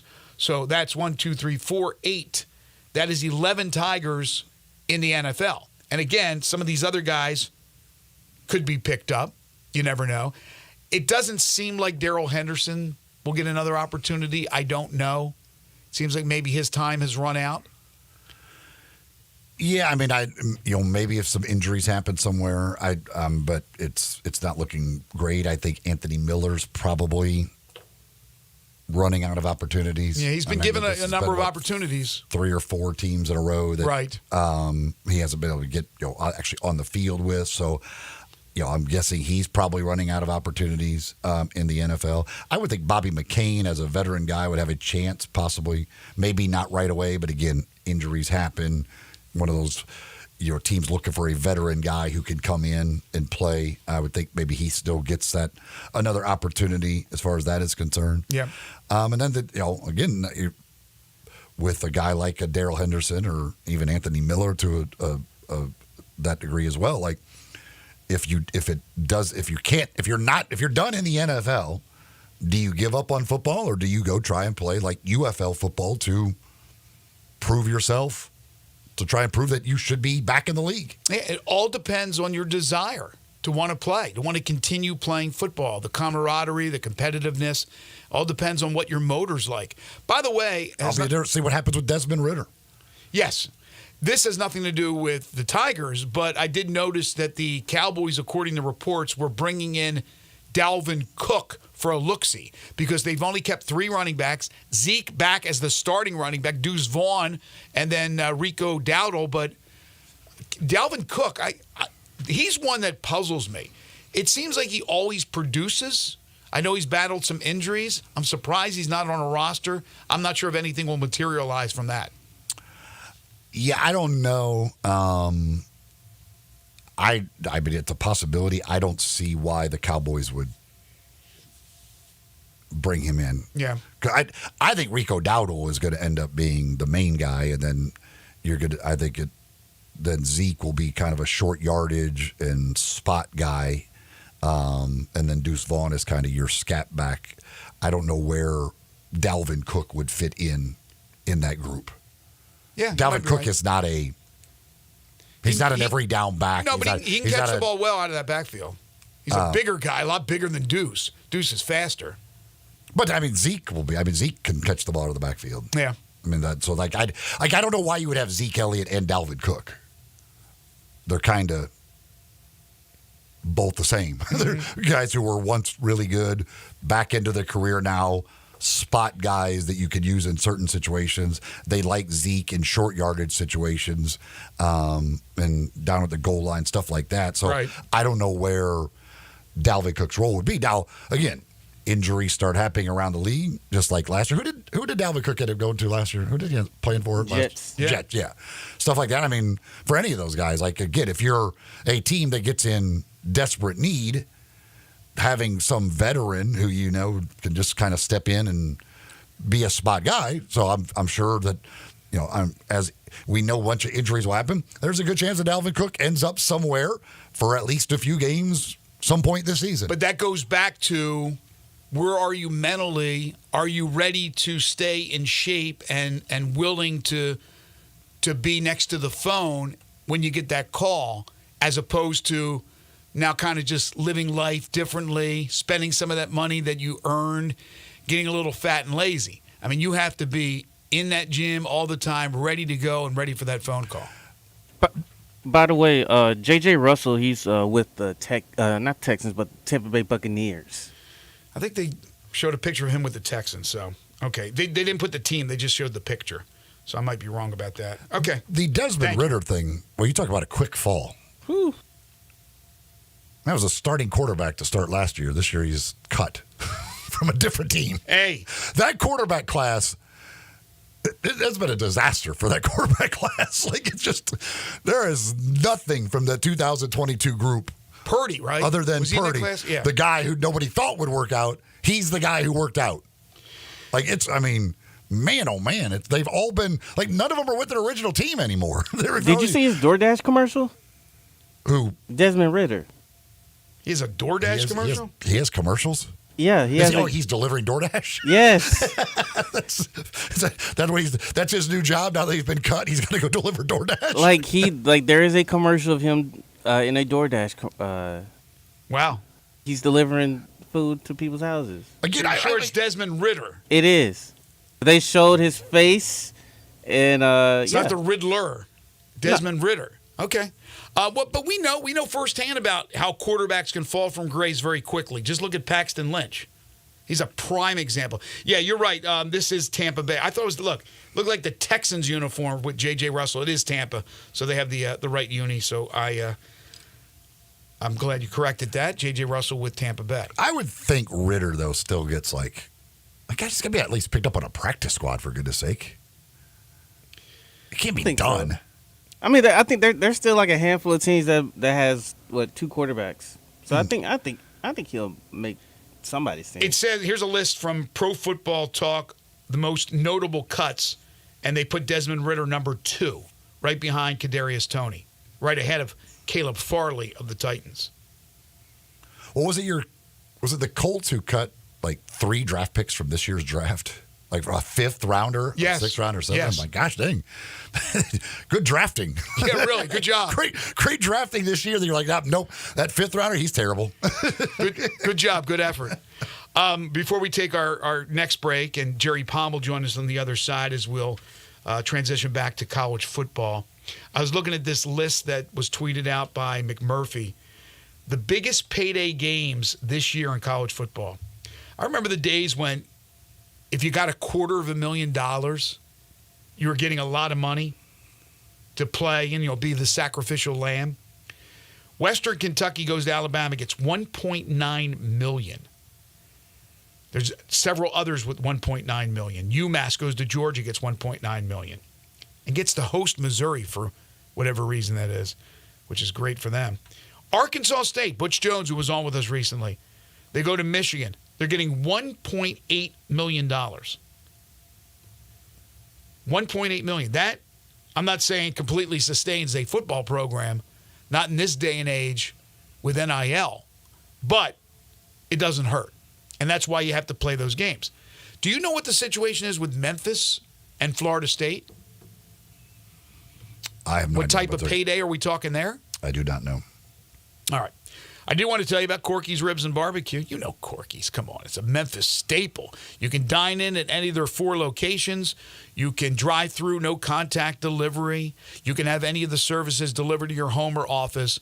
Lunch, dinner, whatever the case may be, it's Corky's. And now tailgating. With football back, high school football, college football, whatever the case may be. Maybe you got a big get-together for Sunday NFL, as that will get kick-started next week, starting with games on Thursday and Friday night. But certainly, it's always a good time, whether it be football or any time of the year, for Corky's, located at Poplar Avenue in Memphis, Poplar Avenue in Collierville, Germantown Parkway in Cordova, and Goodman Road in Olive Branch. They'll cater any size event you got coming up. Any event you got coming up, you call Corky's. They've been catering for 40 years, for goodness sakes. They know what they're doing. Lunch specials every day, party packs that start at just $7.49. And you add a third of a rack of ribs anytime you go for lunch or dinner. Once you buy your entree, you get that third of a rack of ribs for just $7.99. Are you kidding me? Corky's Ribs and Barbecue, open for lunch and dinner 7 days a week. Jerry Palm's next. This is Sports 56 Mornings with Greg and Eli on Real Sports Talk, Sports 56 and 98.5 FM. Join the voice of the Tigers, Dave Woloshin, for Wolo and Friends. Weekday mornings from 10 to 11 here on Sports 56 and 98.5 FM.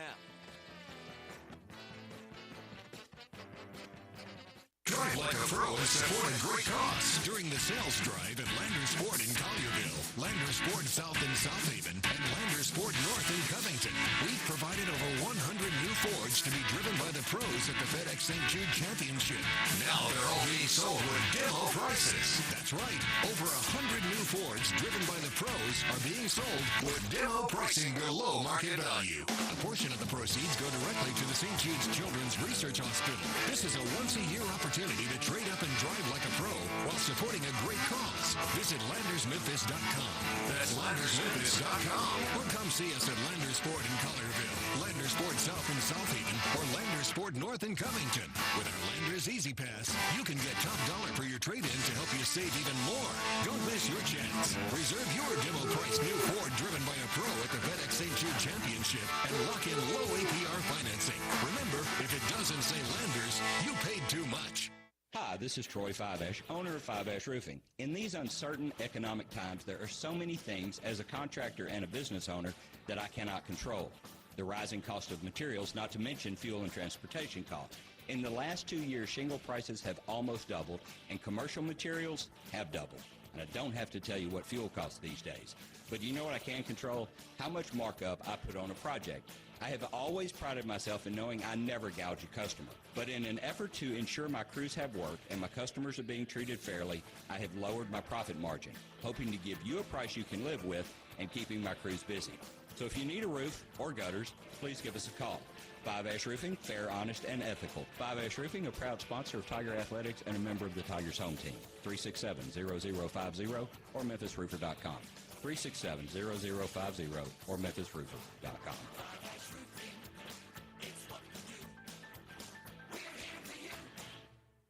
Hey, here's a question. After you wear your clothes, you toss them in the washing machine, right? Nobody wants to wear dirty clothes. So how come you don't throw your shoes in the washing machine when they get dirty? I mean, come on. Your shoes are touching the filthy ground all day long. Gross. Well, with Skechers, you can. Because most Skechers are machine washable. That's right. Skechers are specially made so you can toss them right in the washing machine and keep them clean and looking new. And when they look new, you can confidently wear them longer. That's less shoes you're going to want to throw away, which means less waste. And it'll save you tons of dough. I love that. Plus, machine washable Skechers are for the whole family, men, women, and kids. So when your kids get their shoes dirty, and we know they will, just wash them. Brilliant. And even our latest technology, new hands-free Skechers slip-ins are washable. You just step right in and go without bending down or even touching your shoes. So give your Skechers the same treatment you give your clothes. Just toss them in the washing machine and keep them looking brand spanking new. Buy machine washable Skechers at a Skechers store, Skechers.com, or wherever stylish footwear happens to be sold. At Buster's Butcher, we're a full-service butcher shop offering a curated selection of quality meats, steaks, cheeses, prepared foods, and more. Our skilled butchers are also experienced chefs. They'll be delighted to guide you on selecting, preparing, and cooking our fine selection of products. Located next to Buster's Liquors and Wines in the University District on Highland and Poplar, we're like nothing else you can find in Memphis. Learn more at bustersbutcher.com and come see why every cut counts at Buster's Butcher. Are you looking to save on gas? Well, we got it covered at Gossett Kia on the Pike with 41 in Beachy Highway and your new 2024 Kia Forte LXS. $199 a month, $37.99 to its side. Or how about a 2024 Kia EV9 Lite with 0% APR available for 48 months? Or get 304 EPA estimated range for $389 a month, $49.99 to its signing. All 24-month lease. Plus, you always get peace of mind with Kia's 10-year, 100,000-mile powertrain limited warranty. Call Bobby J. He's ready to put you in your new Kia today. That's Gossett Kia 1900 Covington Pike or online 24/7 365 at KiaCovingtonPike.com. If you want it, we got it at Gossett Motor Cars. Acquisition fee $20,000 per year, 20 cents excess mileage. Forte RE 794-066, MSRP 21820, EV9 R60 29603, MSRP 61035. Lease terms include all rebates and incentives, and PF 695 includes tax, title, license, registration, and fees. Must finance through Hyundai with approved credit, valid through 8/31/24. Dealer stock only. Nestled in the heart of East Memphis, located corner of Park and Cherry, is a beautiful residential neighborhood. I'm here at Town Village Audubon Park interviewing a new resident, Carolyn. Share with us why you chose Town Village. Well, if your parents or special friends need to make that big move, let me share with you my experience. It was tough for me to leave home, but then I discovered Town Village. I would like to highly recommend Town Village to you and your loved ones. After looking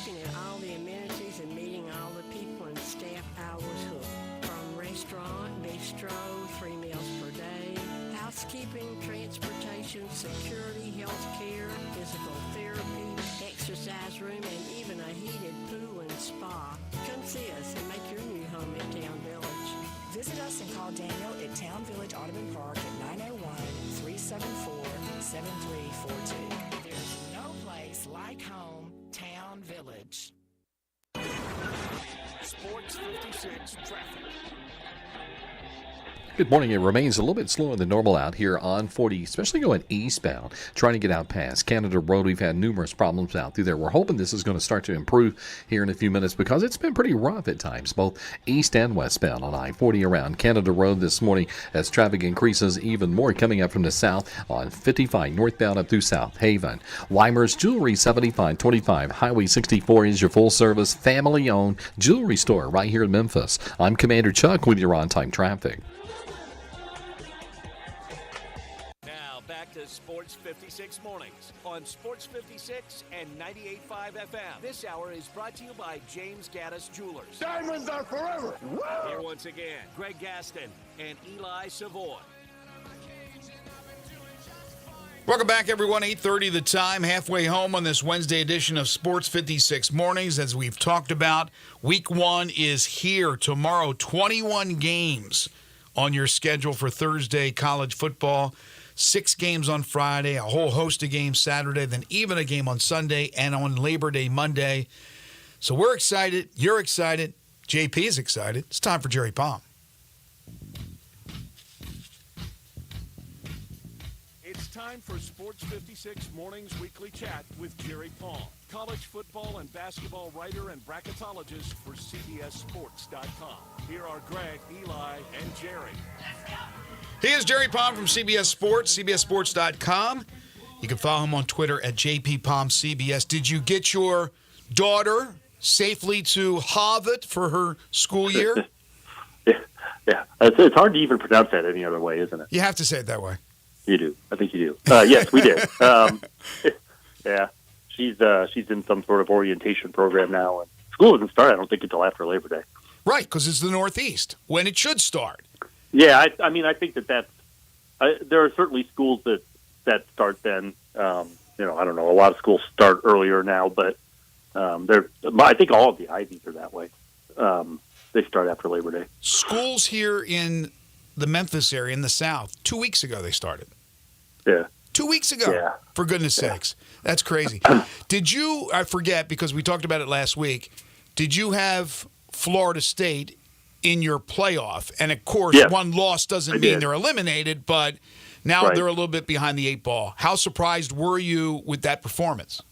Yeah, it's actually the performance itself that was surprising. But the thing that surprised me about it was that I thought Georgia Tech just played harder.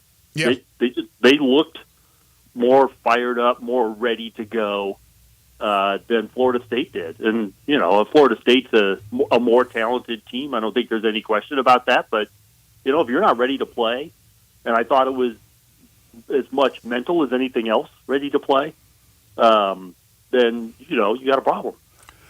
So if you're redoing your playoff pick now, who do you put in as your ACC champion? I might still have them. Honestly, I haven't really thought about it. That does not eliminate them, even though that's a conference loss. It doesn't really eliminate them, but it puts a lot more on the Miami game. I mean, they may now have to win at Miami to be in a position to play for the conference championship, and that's really the important thing. But they can make the playoff. I mean, I've got them as a bye. I had them as the conference champion. I don't know if I feel as good about them as the conference champion, but I think they can still make the playoff. I want to see. Look, I don't think Clemson's beaten Georgia. But we've had analysts come on and say they're going to lose by 4 touchdowns. I want to see how Clemson plays against Georgia. I want to see how NC State plays against Tennessee in a couple weeks. And I do want to see what Miami does here early in the year. That's Florida, right? Yeah. This week? Yes, because Florida State may still end up very much being the best team in the conference and just had a bad game in Dublin. But I want to see what these other teams that are expected to give them a run, what they're all about. Yeah, I agree. Everybody's got challenges. There's no question about it. But of the ones that you just talked about, the Florida State game was bigger because that was a conference game. We're talking about winning the conference championship. All those other games, they can lose Miami and Clemson or whatever, NC State can all get their butts kicked in those games and still win the ACC. Yeah, they're not hurt at all in the chase for an ACC title. Good point. So, that's what makes Florida State's loss so damaging. But yeah, I want to see how the top of this league does. I'm actually really curious that Miami-Florida game. I'm just as curious about Florida. So I don't really have a good feeling one way or another about Florida. I guess the expectations are not real high yet, but that's still a tough place to play. And there are some teams that that have playoff aspirations, including Miami, and I know off the top of my head A&M, and I think Ole Miss, that all have to go to Florida. And that's usually a tough place to play. So I'm really curious to see what Florida does, here early on. And that's just a team that I feel like could go either way from where they're being predicted. And certainly, obviously, again, they're not eliminated, but that doesn't look like a Florida State team that's going to be able to go through Clemson, at Miami, and at Notre Dame. And but don't get too worked up about week one. I'm just going to say, don't overreact to week one. It's a loss, and it's a damaging loss because it's a conference loss. But don't project that performance to the entire season. Well, I say that about everybody for week one. Yeah. Don't overreact to week one. But at some point, I think we might just realize that DJ Uiagalelei just isn't that good. Right. That's true. Yeah, well, that may be. Well, and they play again this week. They get home Boston College this week. Monday. You can't take a nap against Boston College either. And then after that, it's Memphis, right? It's the Memphis game. Or do they have another game in between? Well, they got a bye week. They get the bye week, but then it would be Memphis coming up. Jerry Palm joining us on the Sissy's Log Cabin guest lines. All right, so this week's schedule, and again, as I just mentioned, you got a bunch of games starting tomorrow all the way through Monday. There's a few marquee games like Georgia and Clemson. What are you looking forward to watching, other than just watching college football because it's back, but anything specifically? Yeah, I'm looking forward to finding games between FBS teams on the schedule. Because Penn State, West Virginia. There you go. There's one. Yeah, actually, I like that game. In fact, I just put that in my best bets column. I like West Virginia to cover 8.5. Yes, I do too. Yeah, I like Penn State. I think Penn State's going to be really good. This is just a tough first game. You got to go to West. That's a snake pit, West Virginia. It is. There's 57. I think it is 57 games of FBS teams playing FCS this week, and only 39 between FBS teams. Wow. I think that I think those are the exact numbers. If not, they're real close. I think it's a record for the most number of games FBS versus FCS. Can I just say one in? Yes. One double. Well, let me ask you this because got my old school or what? I know, but I'll go old school as well. In those games, FBS versus FCS, the FBS has basically supported the FCS and have kept them afloat in a lot of regards, right? And normally these games are more spread out throughout the season. Just everybody plays one. It's just that this week everybody seems to be playing them week one, which is the unusual part. Well, here's what I was going to say. Now that the whole college football landscape has completely changed, college sports have changed, the group of 5 schools, they could use, now I don't know if they want to play another team from the FBS, but I'm sure they wouldn't mind the money that they would get from that. So instead of the FCS opponents, why not those Power 5 schools add FBS opponents, even though they already have some on their schedule?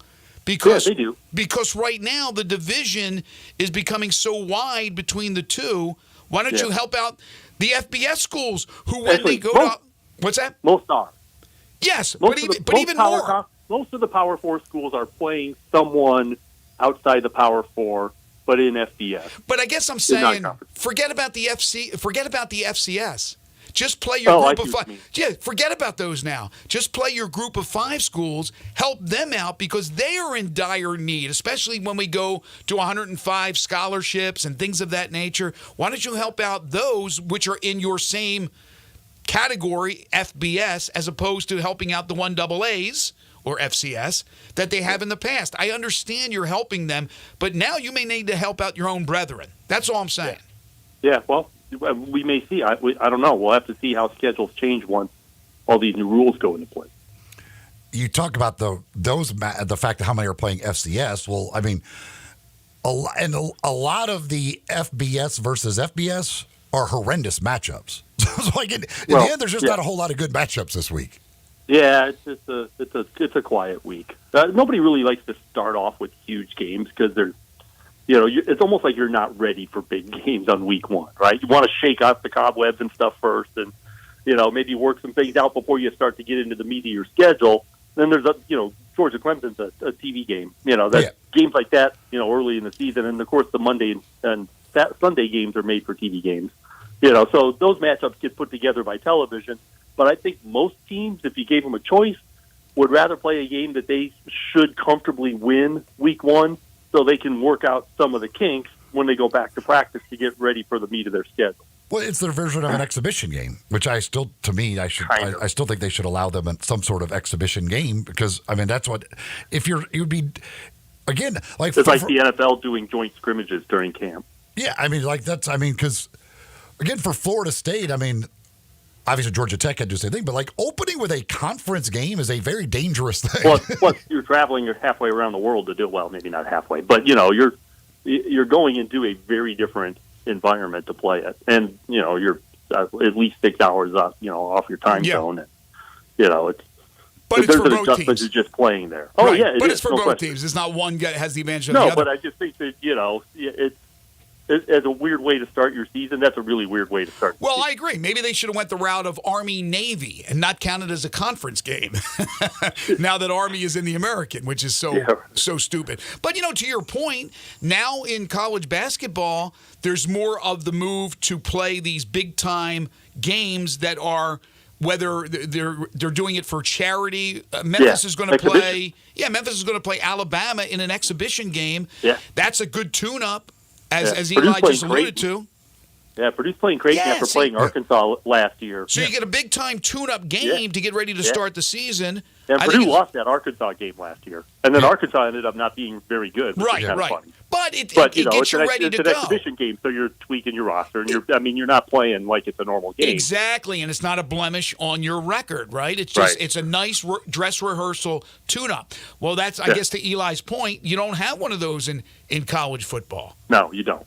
So maybe it makes sense. All right. So but part of college football that's different is the risk for injury because it's such a heavy contact sport is much more pronounced than in basketball. That's it. And then putting on a football game, even an exhibition game, is so much more detailed than putting on a basketball game. There's a lot of things that come into play.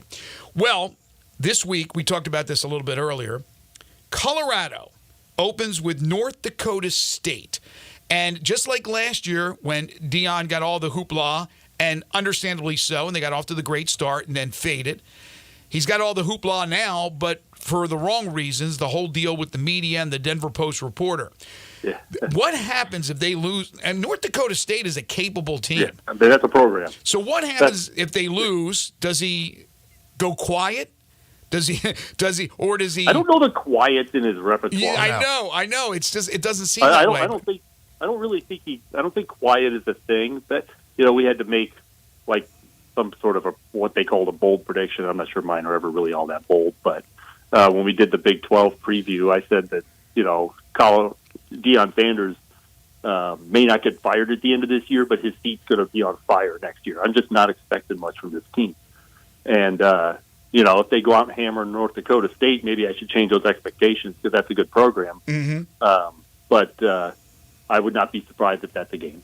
Does publicity? Okay, they're a 10-point favorite, by the way. Who? Colorado? Yeah. The publicity that they have gotten since he's taken over the job, does that even outweigh wins and losses? At some point, if all you're doing is losing, then no. Mm-hmm. He's 1 year in, so you don't want to overreact, right? But not much is expected of this year's team either. At some point, it's just talk. If you can't win, it's just talk. And, who cares if you can talk? Right. If people want to see you win, he wasn't brought there to talk. Yeah, you get tired of listening to it. Well, and last year, what he did last year, because they were like the national game, every seeming week, everything else. I applauded. He got attention for the program. He's just getting attention for himself right now by being an idiot to the media. Yeah, well, that was eventually going to happen. I mean, if they're not winning, that is definitely going to happen. As long as he's winning, he won't have any problems with the media. But when the media starts asking harder questions because they're not winning, well, that's not going to fly with Deion. Yeah, but what's winning? Winning 6 and becoming bowl eligible? Well, Winning that'd be a 10? start, wouldn't it? It would be a start. It would absolutely be a start. I would say that for there to be any sort of break, if you will, for how things are going for them, I think a bowl game's a minimum. Yeah, I would agree. I mean, we're only talking 2-game improvement, right? That's true. But the league is tougher this year. It's a tougher league, and I haven't got their schedule off the top of my head. And we talked last week about how important your conference schedule is. I don't have their conference schedule off the top of my head, but I don't have them in a bowl game either. So they've got to show marked improvement. Plus, his kid is still on the team, but probably won't be next year. Is Travis Hunter still there? Yeah. But he won't be there next year. They'll all be gone, right? They got two guys who might very well be first-round draft picks in the NFL. Yeah, but they might have been last year. They've got right now they've got 5 preseason ranked teams on their schedule. Yeah, that's the problem. Kansas State, Arizona, Utah, Kansas, and Oklahoma State. Yeah, and that's just the league. They must not be playing anybody out of the league. Well, they play Nebraska. Which, if I were them, I would not. So they play Nebraska at next Nebraska. week. They got Nebraska. Colorado Ooh, State, also in the non-conference. Yeah, Colorado State, sure, every year. Yeah, so they do get Utah at home, but they play Oklahoma State. But among the November non-ranked 29th. teams, they're at UCF. That won't be easy. No. At Texas Tech. No. I don't see think any conference game is going to be easy. I don't think there's any walkover conference games. No, and I don't see 6. All right, one final thing for you. The NCAA has proposed eliminating the spring transfer window and have just the one window, basically 30 days after the conference championships going into early January. It makes perfect sense. Are you in agreement with that? Ending 30 days after, right? Yes. So it starts like right away. Right after the championship games, it would start and end 30 days later, which would bring you into early January. Yeah, I think the spring is that's a big problem because for coaches, I mean, you're trying to you get through, I guess, your camp or whatever, and then all of a sudden a bunch of people. It's like, well, wait a minute, I thought I had a team. Now I don't have a team. Or it's I think that the spring transfer window is a bit. I understand the players leaving. They think, all right, maybe I don't have a shot here. I should go find something else. But it's hard to manage a roster when you've had your spring practice and now a bunch of people leave. Exactly. I just think that's an undue burden on football coaches. Yeah, the job's hard enough. I think that just adds. If you don't think you have a chance there, you should be able to make that decision after the season. You don't have to go through spring ball to decide it. Just be able to make that decision earlier. I agree. He's Jerry Palm, CBSSports.com. CBS Sports, of course. Check him out with all his college football and then college basketball stories. You can follow him on Twitter at JPPalmCBS. And again, Jerry, you have out now your best bets. Is that what it is? Or? Yeah, it's coming out.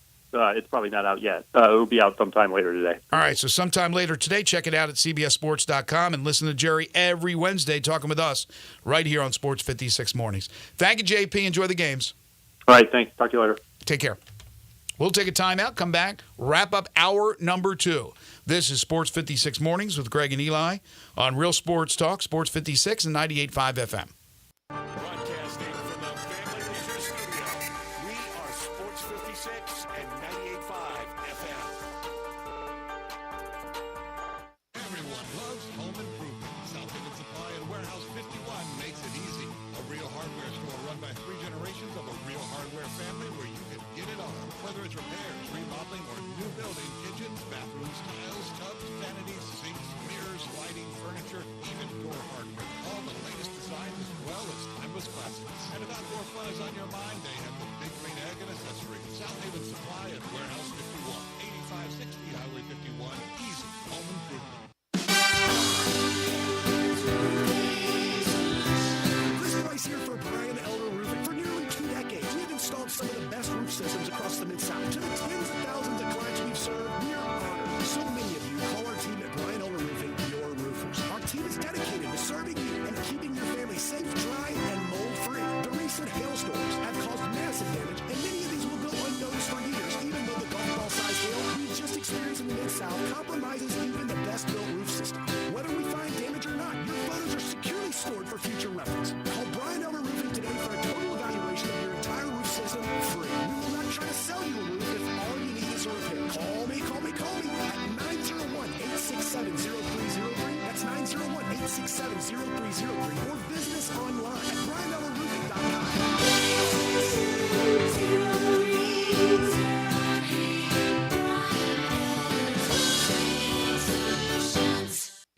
The Mitsubishi Final Days of Summer sales event is going strong at Gossett Mitsubishi on the Pike. So come get bang for your buck with 420 total range and 64 combined MPGE in 2024 Mitsubishi Outlander PHEV. We Gossett 34,770 or $299.98 a month. And check out 2024 Mitsubishi Eclipse Cross. We Gossett at $27,245 or $349 a month. Plus, you'll never go wrong with Mitsubishi's 10-year, 100,000-mile powertrain limited warranty. Get to Gossett Mitsubishi today at 1870 Covington Pike and 24/7 at MemphisMitsubishi.com. That's Gossett Mitsubishi on the Pike.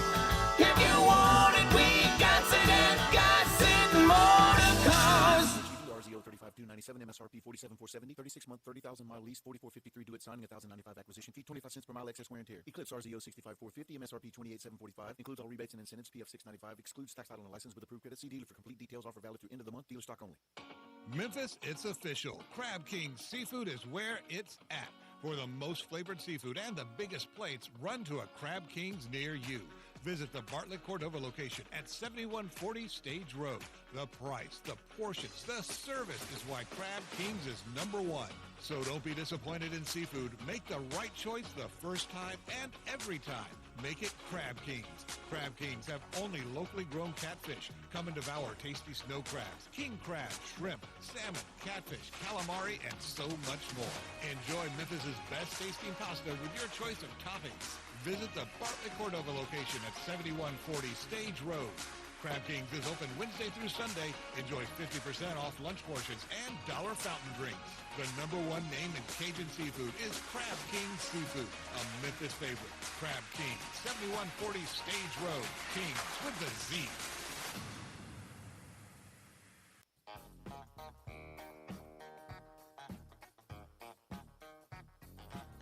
Now back to Sports 56 Mornings on Sports 56 and 98.5 FM. This hour is brought to you by James Gaddis Jewelers. Don't you just love it? Here once again, Greg Gaston and Eli Savoy. We got a text on the Sissy's Log Cabin listener line. I don't know if they know this. I guess they do, but somebody says that's $1.3 million the Tigers are getting from Florida State. 1.3? Nice. Reggie texts in. He says you mentioned teams making $1.5 million plus by getting beat by power teams. Do smaller teams make more money losing to a power team or more money by getting to a bowl game? What's the difference in funds between the two? Well, you get all the money when you play, like, for example, again, Memphis playing at Florida State, which is very rare for Memphis to be a bye opponent, but it is the case this year. Arkansas State, I'll use them for an example. They're always one or two opponent for one or two of the big-time programs. So they'll make that money all to themselves. You make a bowl game, for example, they played in the Camellia Bowl last year. Not sure what that payoff is, but then you have to split it. It goes into the pot for the league. For the bowl thing goes to, it's a big league pot. Now you get a little bit more. There's something for if you actually make the bowl game. The only way it would be better to not take a loss, if the Florida State game, if the Tigers lose to Florida State, that keeps them out of the playoff. That wouldn't be worth the $1.3 million. Right. But any other bowl game that these conferences that you're going to of the group of five, the best bowl game that you can go to non-playoff out of any one of these conferences, you're much better financially to take a bye game of 1.5 or whatever $1 million. But Memphis is in a different boat. They have the ability to go down and beat Florida State in Tallahassee. I'm not saying that that's going to happen, but they have the ability to do so. Nobody's thinking Arkansas State is going on the road and beating Michigan, or other times they played Ohio State. So most of these bye games, you are the sacrificial lamb, But even so, even if you lose that game, Memphis is expected to be competitive, and it would be a surprise if they weren't, especially after what we just saw with Florida State and Georgia Tech. Like, I don't know what Boise's getting paid by Oregon. I'm sure it's a lot. Again, if that loss ends up being the reason they don't make the playoff, I'm probably like teams like that. If your goal, like if you think you're at the top of one of these conferences, especially like a Boise and Memphis, some of these, like, and you got a chance to make the playoff, then you kind of got to think about those games a little bit more. Whereas, again, if you're in some like Conference USA for the most, I know Liberty could, I guess, but some of these others, you got to examine, like, do we really have a chance to make the playoff?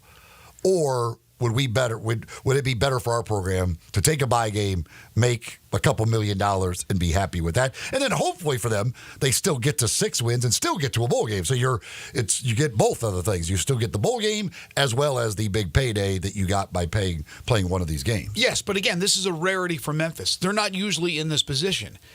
If they are playing a big-time opponent, usually they're getting some type of a home series contract done, whether it be an Ole Miss, a Mississippi State, an Arkansas, even going back to UCLA, things of that nature. And maybe at worst a 2-for-1, but normally it's a home and home. They're very rarely a bye team for a big-time opponent. This is obviously the relationship with Ryan and Mike Norvell. So this makes a lot of sense. You get some good coin out of it and have a chance to go down there and win that football game. From the world of baseball, this is pretty wild. Rich Hill. Remember Rich Hill? He's being activated by the Boston Red Sox after signing a minor league deal on August 15th. He made one scoreless 2-inning appearance at their AAA affiliate in Worcester. And now he's going to be activated according to reports. 44 years of age. He'll become the oldest player in the major leagues by 3 years. Justin Verlander is currently the oldest player in Major League Baseball at 41. So Rich Hill at 44 would become the oldest player this season in Major League Baseball. He has played for 13 franchises since making his Major League debut in 2005, the year we made our debut here on this show. That includes 3 previous stints with his hometown Red Sox. So this would be his 4th stint with the Red Sox. How about that? 44 years of age. He won't go away. When he was coming up, he was going to be the next thing for the Cubs. He was supposed to be everything. And then he came up and he was less than everything.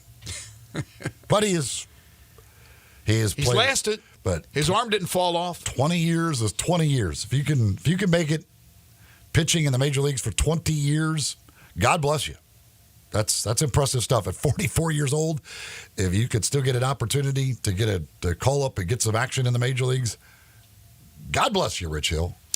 Yeah, I love how Boston looking at the youngsters, making sure to see what they have in the minor leagues, taking a look at those young players like Rich Hill for the future. Rich Hill, God, I could go through a list of the Cubs can't miss prospects in those days. Many of them that I loaded up on baseball cards of, and I'm sure a lot turned out to be organizations went through that. At least Rich Hill made 20. Lance Dixon was the other one. I have like 30 Lance Dixon rookie cards. Lance Dixon. He lasted like 1 year. He will not be called up by the Red Sox for year number 20. One of the worst ones. I've talked about him before, going back into the early 70s. I remember David Clyde. If Stats is listening, he'll know who I'm talking about. He was a can't miss for the Texas Rangers, and he missed. He had injuries, plagued his whole career. I mean, his career it wasn't too long, but he was plagued from the get-go, unfortunately. All right, we'll take a timeout. When we come back, hour 3 of the program, another busy hour. We'll open up with DeMichael Cole. We'll talk some Grizzlies, some NBA, and then Tigers football. Their opener is Saturday. Avery Braxton from ABC 24 will join us. This is Sports 56 Mornings with Greg and Eli on Real Sports Talk, Sports 56 and 98.5 FM.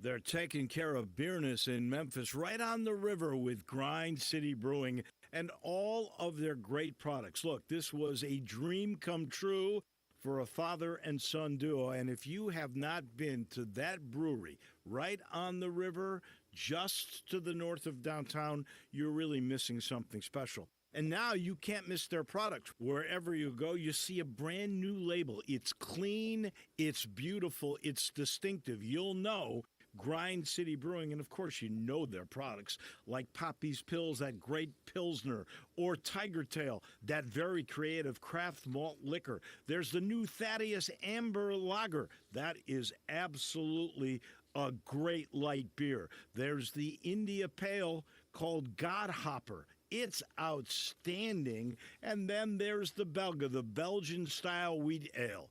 They keep bringing hits at Grind City Brewing. Locally owned and operated for over 40 years, Automatic Gates Construction tailors custom gate solutions for all your residential, commercial, and industrial needs, including repairs, maintenance, and installation. Automatic Gates Construction specializes in designing and installing automatic gates and fencing that seamlessly blends security, functionality, and aesthetic appeal. Elevate the safety and efficiency of your property with a premium gate solution. Automatic Gates Construction at myautomaticgates.com. Progressive presents Renter's MVP's Most Valuable Possessions. Today's MVP, Tom Kelly's carbon fiber mountain bike. Because more than riding his carbon fiber mountain bike, Tom loves telling people about his carbon fiber mountain bike. Friends, family, even a local barista knows about his carbon fiber mountain bike. And that's why Tom's carbon fiber mountain bike, if you haven't heard about it, is today's MVP. Keep your most valuable possessions protected by bundling your renters and auto insurance with Progressive. Progressive Casualty Insurance Company affiliates and other insurers not available in all states. Looking for sports in all the wrong places? Try the Owner's Box Sports Bar and Grill in Lakeland Town Square. Fun, friendly, exciting, and comfortable with wall-to-wall TVs for all your favorite games, 24 taps for all your favorite beers, including NA and local craft beers, and an in-front-of-the-wall full bar for all your other favorite beverages, including a full wine list. And in an upscale menu, patio seating, daily specials, and events, and you found all your sports in the one right place. The Owner's Box Sports Bar and Grill in Lakeland Town Square, Highway 70. Hi, welcome to Staples. Hi, my son's teacher emailed his back-to-school list. He needs crayons and a notebook for every subject. Okay, no problem. With Staples Hot Deals, you'll find super low prices on hundreds of items for back to school. Oh, now they're saying he needs folders and glue. You got it. And markers? Of course. Oh, geez. Might I suggest 2 cards? Save big on back to school with Staples Hot Deals. Right now, 24-pack Crayola crayons and 2 pocket poly folders are only 50 cents each at Staples. NC31 in store only, limit 10 while supplies last. Moving is stressful, but Black Tie Moving can take the worry out of the process. Whether you're moving across town or across country, moving your home or your office, your personal moving concierge from Black Tie Moving will work with you to design a plan that perfectly fits your budget and needs. And they're available 24/7 to answer any questions you have. Give Black Tie Moving a call at 901-316-6196 or go to blacktiemoving.com/Memphis to get your personal, no-obligation quote from the moving experts at Black Tie Moving. This Sports 56 traffic report is brought to you by Luttrell Building. They keep you moving. Sports 56 traffic. Good morning. They just managed to move this wreck over to the side. It's coming westbound. That's inbound on 385 Billmores Parkway here in Kirby. It remains pretty crowded over here and slow go. It has been for a while, at least an hour that we know of, on 40 east and westbound. Around Canada Road, Chambers Chapel, we had some problems up through there earlier. Just be patient up through there. Hopefully that's going to start to improve. Weimer's Jewelry, 7525 Highway 64 is your full-service, family-owned jewelry store right here in Memphis. I'm Commander Chuck with your on-time traffic.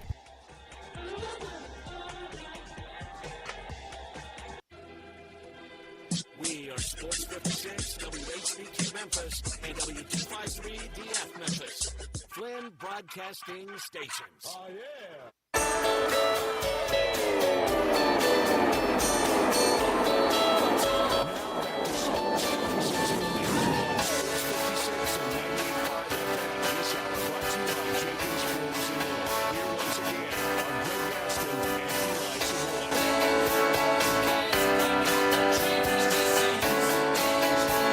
Welcome back, everyone. 9:03 the time on this Hump Day edition of Sports 56 Mornings. Greg Gaston, Eli Savoy, Zach Boyd with you, broadcasting live from the Family Leisure Studios. The world's biggest spa sale continues. 2120 Witten Road, just north of I-40. It's up to 82 now. It's going to get much hotter. 101 is what they're saying for the high today. Tonight, 76 degrees, mainly clear skies. Hour 3 of the program is brought to you by Jenkins Floors and More. They specialize in flooring and carpeting, and they sell it wholesale. It's going to save you money. Homeowners, contractors, those who do it yourself, those who need help with the job. Jenkins Floors and More will come to you. They will come to you. They'll give you a free estimate. So you're going to save thousands on supplies. You're going to get great work, great craftsmanship. Why not Jenkins Floors and More, right? Seems like it's the right option. That's why, because of their quality of work, their attention to detail, and their pricing, they have earned the reputation of being one of the top flooring companies in the area. Ceramic and porcelain tiles, hardwoods by Portercraft, carpeting from Southern Luxury Carpet, on and on and on. The new warehouse and showroom is open in Horn Lake, 2356 Goodman Road. They also have stores in Cleveland, Mississippi, and in Little Rock. Go say hi to Timmy and Rebecca Jenkins if you're in the market for flooring and carpeting, or flooring or carpeting, or call them at 662-469-9350. Tell them you heard it here on Sports 56 Mornings. They're open Monday through Saturday. It's Jenkins Floors and More, the third-hour sponsor of Sports 56 Mornings. Time now for DeMichael Cole.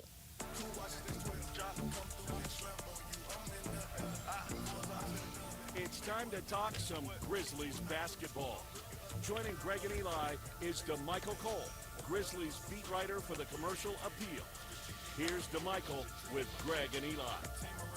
He is DeMichael Cole from the Commercial Appeal. You can follow him on Twitter at DeMichaelC. Listen to him every Wednesday all year long, talking with us here on Sports 56 Mornings. DeMichael, how are you today? I'm doing pretty good, guys. How we doing? Doing fantastic. Are you a football fan? Oh, through and through. Good. I mean, okay. Yeah. I love football and baseball just as much as basketball. That's my big three. I love a lot of other sports, but that's my big three for sure. So you're fired up for football. It's going to be a big week of football before we get into basketball. Greg, I'm that guy who's going to sit down with the TV, the laptop open, my work phone. We're gonna have the SEC football going first, foremost. But we're gonna have a couple other games on too. I'm excited for a big week. I'm the same way with the NFL too. But yeah, I mean this week. I got to watch my school. I got to watch Tennessee, but I'm probably going to watch like a quarter of that. They're playing UT Chat. Shout out to UT Chat, but, hopefully run through them for a little bit. But it'll be over after one. Yeah, Georgia Clemson, I'm looking forward to that. Yeah. LSU USC on Sunday. That's going to be fun. Texas A&M Notre Dame. Notre Dame's schedule is so easy. I can't root for them to win this game because if they win this game, we're going to be talking about them being in the playoff as one of probably a weak schedule for a 12-0 independent, and they're probably going to get destroyed in the playoff. But anyways, excited about college football. Can't wait. There's certain teams like Ole Miss is getting hyped up. I want to see what the hype's about a little bit. Mm-hmm. I'm excited, man. Who's your pro team?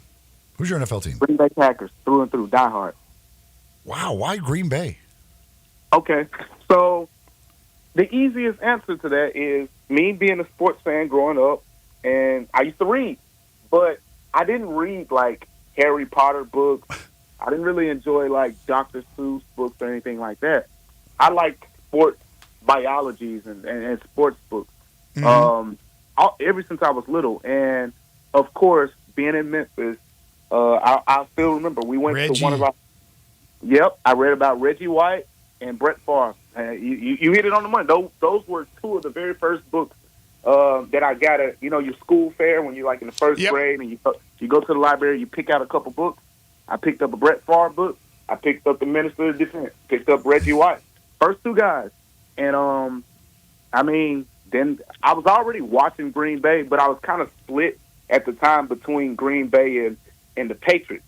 Don't tell anybody that. But that was like 2003, I want to say. And then, from that point on, I was the happiest dude when Matt Hasselbeck, you remember, the overtime Green Bay game, he said, we want the ball and we're going to win. I was like 9 years old running around screaming when we got the pick six with Al Harris. I cried my eyes out when Green Bay lost to the Giants in 2007 in the NFC Championship. Brett Favre threw the interception. I mean, it was a lot of those. But then I was the happiest guy in the 8th grade when we won the Super Bowl, Aaron Rodgers against the Steelers. So, yeah, Green Bay. Have you ever been to Lambeau? It's on the list. It's on the list. I got to get up there. I just hate cold weather. Don't go in December. Go in September. Go like it's a season opener. Yeah, the weather's probably beautiful in September, but December you're taking a chance. Yeah, that's what I got to do because Philly helped me a little bit, but I mean, y'all would know this. Like Philly actually wasn't as cold as some people wanted to make it out to be. Like it wasn't New York City or Ohio cold. Like it was all right, but it was colder than here, but it wasn't like negative, on the regular in late January or December. No, I grew up 60 miles from there, as you know, on the shore, and you'd have some winters where there'd be a lot more snow than other winters, but for the most part, not too bad. I mean, certainly a lot more snow than you get in Memphis, but yeah, it's not a Green Bay winter, it's not a Chicago winter by any stretch. By the way, those fairs you talked about with the book fair, I remember you would go in it would be like, for me, it was so long ago, they would have like the mobile bus or whatever it was, and you'd go in there and you would pick out your books. And I remember one of my first ones was, as you said, sports books, right? That's what I was reading, sports books. Were yours books or were they tablets? They were stone tablets. They were stone tablets,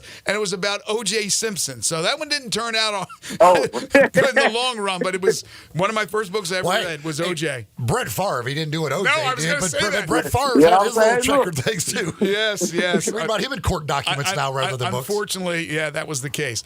All right, so we did get a little bit of Grizzlies news yesterday, couple of fronts. One, that they will host an open practice for the fans free of charge October 6th at FedEx Forum, but also that Diakite was being released.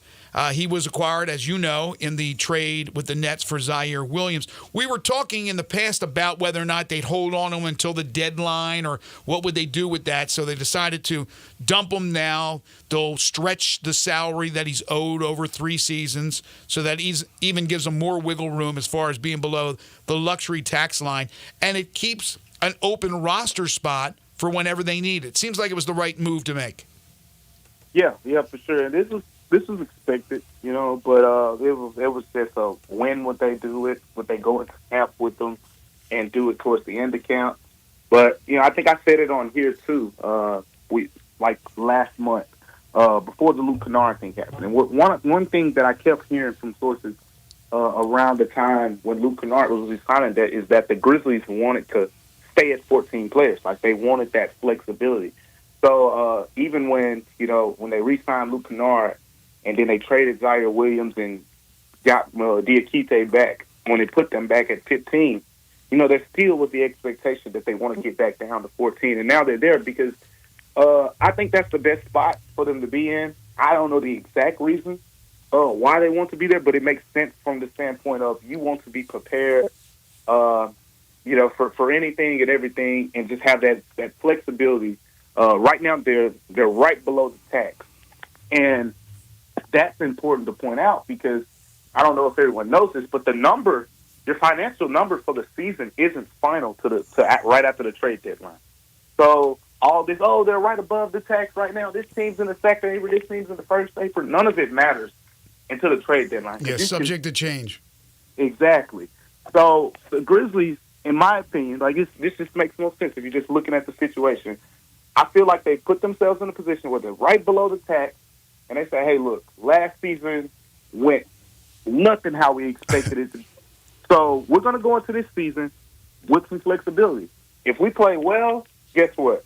We're going to position ourselves February. No, let's go into the tax. We got to go for it. This is clearly a potential, Western Conference championship season. And if they struggle a little bit, where it's clear that they're not going to win a championship this year, all right, we're just going to stand pat here. We're not going to go into the tax. We'll say that for next season.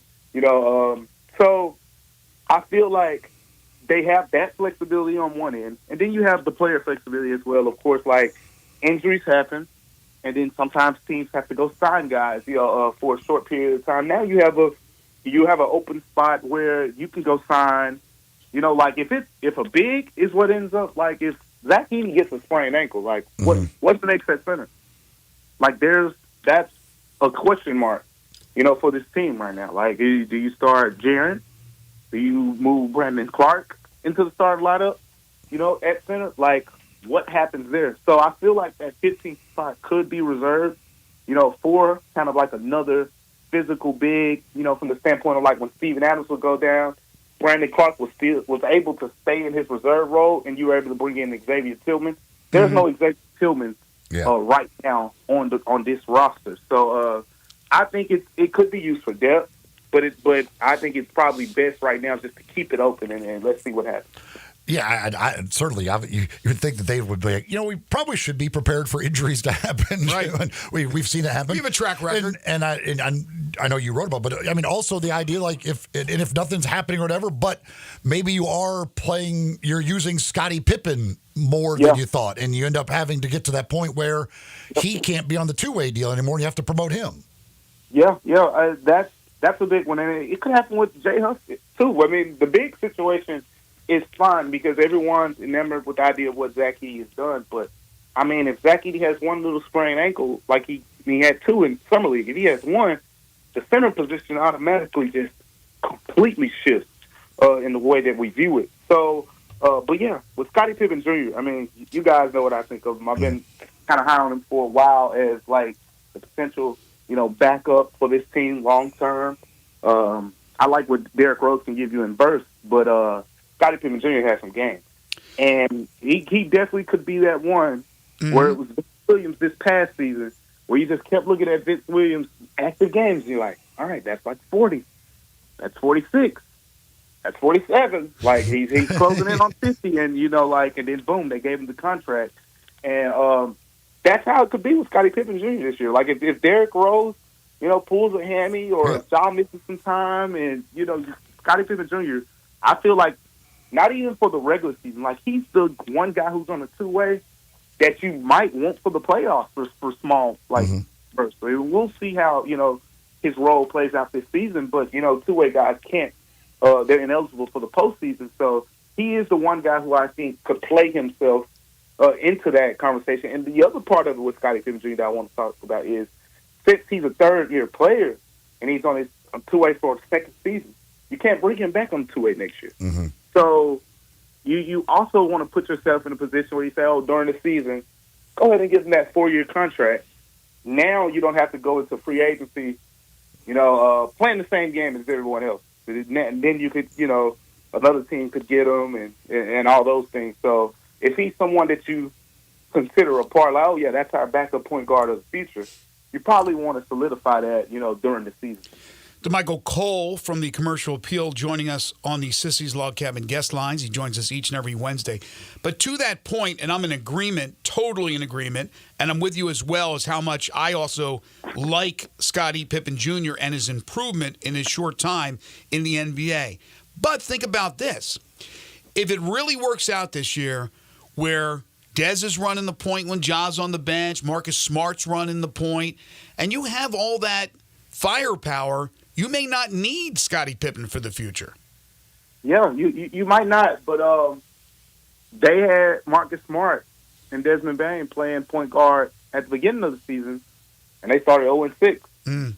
So, it's now, granted, that you saw like Luke Kennard and Santi were dealing with some injuries during that time, but that's not enough.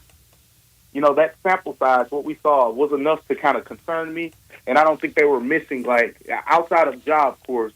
But that's up there with one of the biggest. Just like Zach Edey and Ja Morant, the missing game conundrum with those two are my concerns for this team. If Ja goes down, who's gonna? There's no Tyus Jones right now. Okay. Like I feel like you're solid with the backup, but who's that guy that's going to step in and kind of keep the boat steady? I wholeheartedly believe in Desmond Bane. Like, I think that New Orleans Pelicans, it was the first game Ja was back, when Ja would go to the bench and Desmond Bane would hold the shit down at point guard. They were fine, but people got to remember, they went down 20 points in that first game, in large part because of that. When Ja went out of the game, it just went, and the Pelicans took off. Right. So all that's to say is I completely believe in Desmond Bain as a 25-5 player.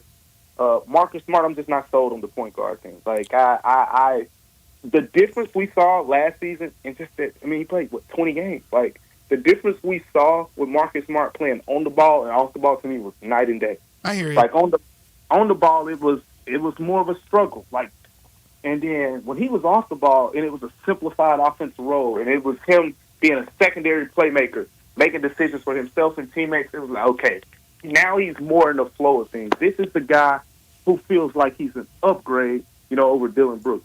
The guy on the ball, now he's shooting way too many shots. He's running pick and roll, taking, off the bounce 3-pointers, and I'm like, that's not what you brought Marcus Smart here for. Right. That's so like, while I feel like those guys will play the backup point guard, like to me, like you on a nightly basis, you're going to need either Derrick Rose or Scottie Pippen Jr. to at least be active, though, on the bench. They may not play, but you're going to want one of those guys. So if Rose is out, like you're going to probably have Scottie Pippen active and using up those games because it's not whether he plays or not, it's how many games he's active.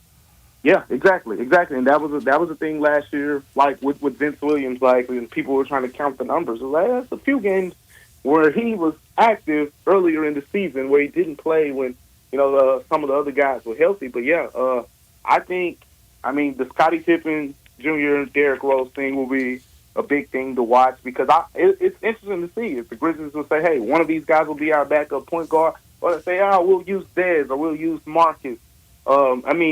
As much as I'm making an argument for, the Marcus Smart point guard thing didn't really work out, in my opinion, some people could say, well, he didn't have enough time.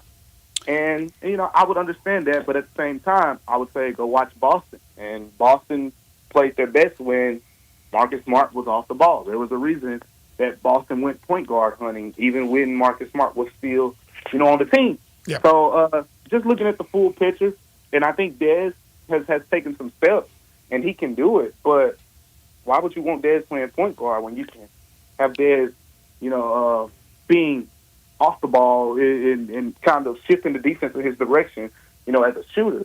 So I think one of those guys should play, Scottie Pippen Jr. or Derrick Rose. Like I still believe that Derrick Rose in spurts has the burst. He just was, the situation last season with everyone getting hurt. He's going to get injured again. Yes, he is in spurts. He's going to get injured again. It's not a if, it's a when.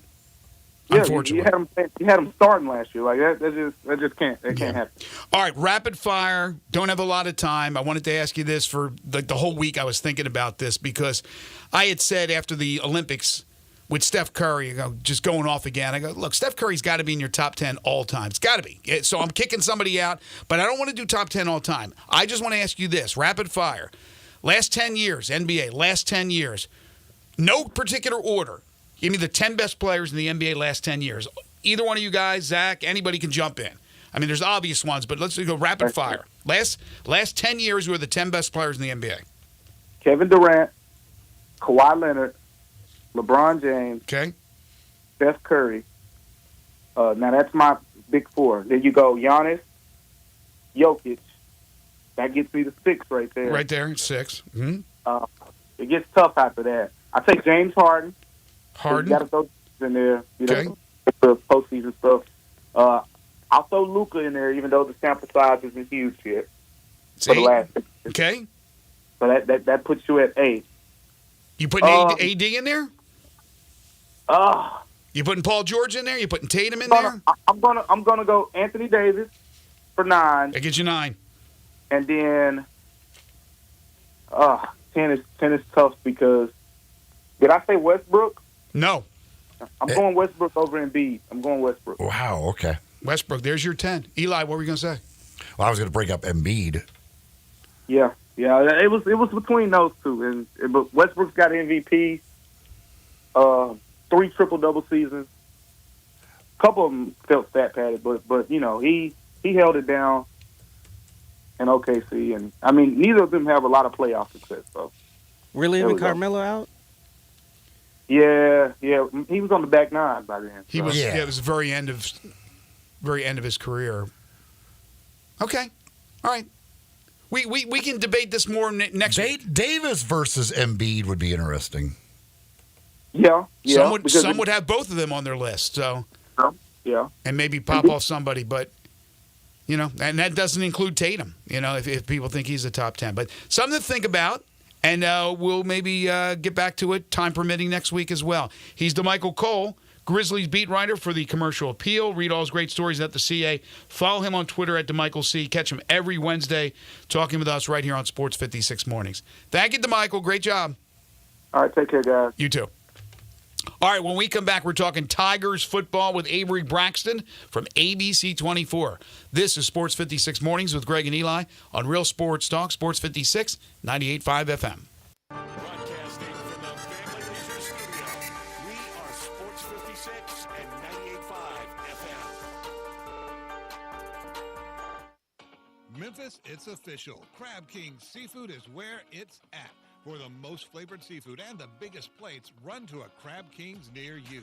Visit the Bartlett Cordova location at 7140 Stage Road. The price, the portions, the service is why Crab King's is #1. So don't be disappointed in seafood. Make the right choice the first time and every time. Make it Crab King's. Crab King's have only locally grown catfish. Come and devour tasty snow crabs, king crab, shrimp, salmon, catfish, calamari, and so much more. Enjoy Memphis's best tasting pasta with your choice of toppings. Visit the Bartlett Cordova location at 7140 Stage Road. Crab King's is open Wednesday through Sunday. Enjoy 50% off lunch portions and dollar fountain drinks. The #1 name in Cajun seafood is Crab King Seafood, a Memphis favorite. Crab King, 7140 Stage Road. Kings with the Z. Nestled in the heart of East Memphis, located corner of Park and Cherry, is a beautiful residential neighborhood. I'm here at Town Village Audubon Park interviewing a new resident, Carolyn. Share with us why you chose Town Village. Well, if your parents or special friends need to make that big move, let me share with you my experience. It was tough for me to leave home, but then I discovered Town Village. I would like to highly recommend Town Village to you and your loved ones. After looking at all the amenities and meeting all the people and staff, I was hooked. From restaurant, bistro, 3 meals per day, housekeeping, transportation, security, health care, physical therapy, exercise room, and even a heated pool and spa. Come see us and make your new home in Town Village. Visit us and call Daniel at Town Village Audubon Park at 901-374-7342. There's no place like home, Town Village.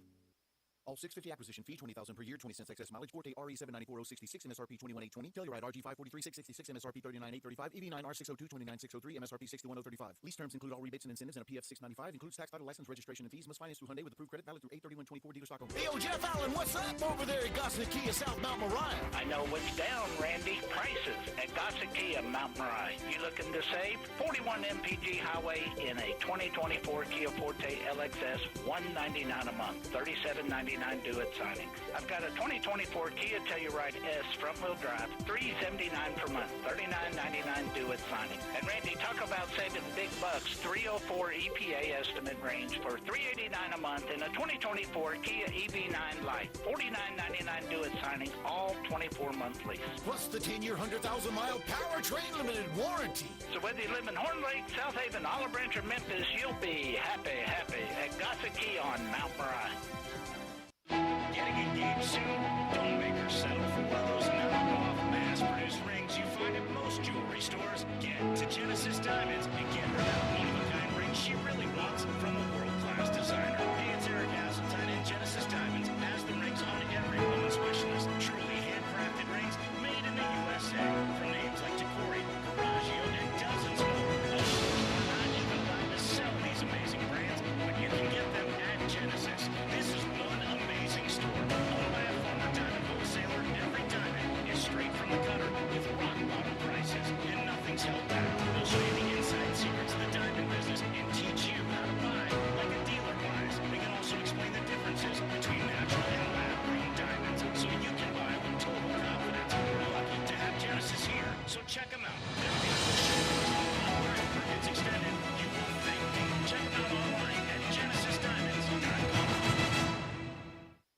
We're definitely going to be late to the concert. I feel like we should be there by now. I'm just taking a little detour. I gotta fill up my gas tank, and I know this place a couple towns over where the gas is cheaper. Are you serious? We're going to be late for the concert because you're driving out of the way for cheaper gas? Just use Upside. What's Upside? Upside is the free cashback app that gets you real cash back for every gallon of gas you buy. Wait, I can get cash back just for buying the gas I need anyway? Yes, I use it all the time, and I've made around $200.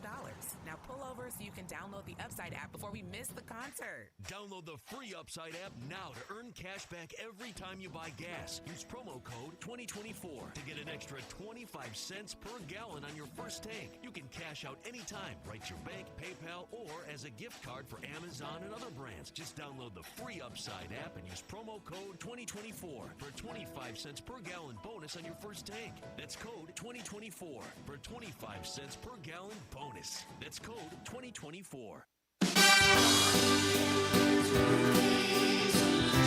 Chris Price here for Brian Elder Roofing. For nearly 2 decades, we've installed some of the best roof systems across the Mid-South. To the tens of thousands of clients we've served, we are honored. So many of you call our team at Brian Elder Roofing your roofers. Our team is dedicated to serving you and keeping your family safe, dry, and mold-free. The recent hailstorms have caused massive damage, and many of these will go unnoticed for years, even though the golf ball-sized hail we just experienced in the Mid-South compromises even the best-built roof system. Whether we find damage or not, your photos are securely stored for future reference. Call Brian Elder Roofing today for a total evaluation of your entire roof system free. We will not try to sell you a roof if all you need is a repair. Call me at 901-867-0303. That's 901-867-0303. Or visit us online at brianelderroofing.com.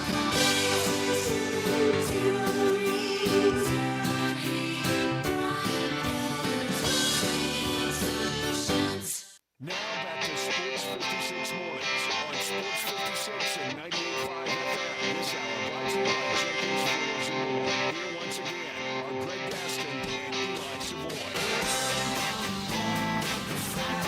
Welcome back, everybody.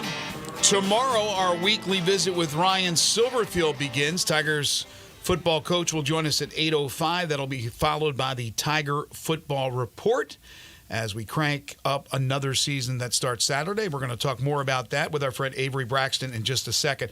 Real quick, couple of house cleaning notes. Number one, Zach, you said that the SEC on ESPN music intro video will drop tomorrow. Yes. It hasn't come out yet. And then also you wanted to make your case for Carmelo, right? Yeah. Well, I mean, I think Melo was still a top 10 player during his time, because if we're talking 10 years, but I guess in the last decade, like Melo had 4 All-Star appearances. He was third in the MVP race. Like, I think Melo could make the top 10 if they're. Nah. He has no All-NBA in that 10-year period. True. I mean, he was great. You'd be taking off somebody who has like who are you taking off of there? Like you put somebody who has like multiple All-NBA during that time. Yeah, I mean, it's different if you say the last 20 years, but then again, and that's why it's so tough to come down to the 10 best of the last 10 years, let alone the 10 best all time in the NBA. He was third. He was on the third team All-NBA and second team All-NBA day. Not since 2014. Remember, it's the last 10 years, not what they did in 2008 or 2010 or 2012. It's got to be the last 10 years. All right, let's move on. Okay, you was counting. Okay, you're counting that season. Okay, I was looking at this the season before, but that's okay.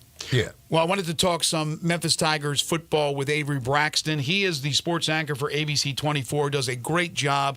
One of my old jobs. You can follow him on Twitter at Brax_Avery. He joins us now on Sports 56 Mornings. Avery, how many years have you been in Memphis now? It'll be 3 years in October, actually. Came here, that had been 2021 in the fall. Was kind of working more on the news side and decided I want to get back on the sports side. And ever since I jumped back in, man, it's been full throttle. It's been a lot of fun around here.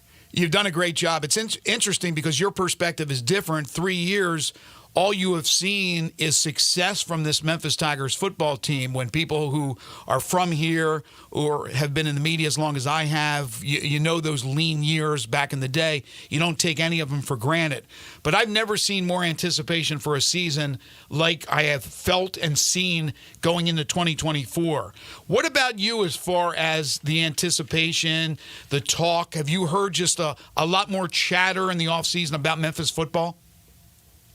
Yeah, I mean, I think we talk about it here locally all the time, right? This is going to be our local team. It's pretty much going to be all that we talk about. But I think when you're getting the national attention that Memphis football is getting this year, I think you can't help but be, excited and be anticipatory for what this team has got going on. When you've got Nick Saban, throwing you a shout out, calling you Memphis State, like it's 30 years ago.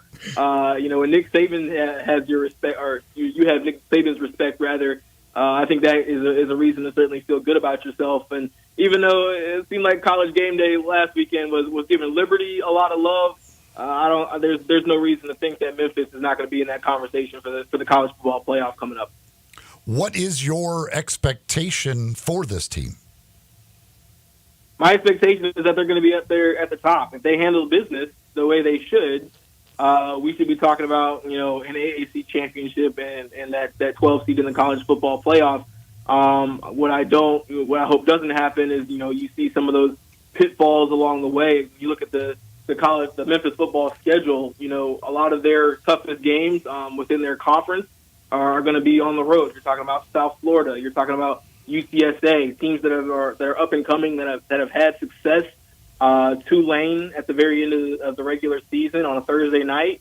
That's going to be a really interesting one, because typically the home team pulls that out. And while I do think Tulane's going to take a step back this year, they have been a thorn in Memphis' side in years past. So to be the best, you got to beat the best, and I think Memphis still has to prove that a little bit this year. But they're going to be hanging around, in my opinion, somewhere between 9 and 11 wins, and we're going to have to see where the chips fall as far as that college football playoff committee goes. Avery Braxton from ABC 24 joining us on the Sissy's Log Cabin guest lines. We've talked ad nauseum, and understandably so, about the uniqueness of having a 4-year starting quarterback in this day and age of college football. In Seth Hennigan, he has become, even though he's not the most vocal guy, he's become much more vocal within the team and a great leader for this team. One of the top quarterbacks, not only in the conference, but the entire country. But my question is about the running game. You have a guy like Mario Anderson come in, who proved himself at South Carolina. You have Sutton Smith, who returns. But you lose a guy in Blake Watson who makes the Denver Broncos 53-man roster. That's a big loss. Do you think they'll be okay with the running game?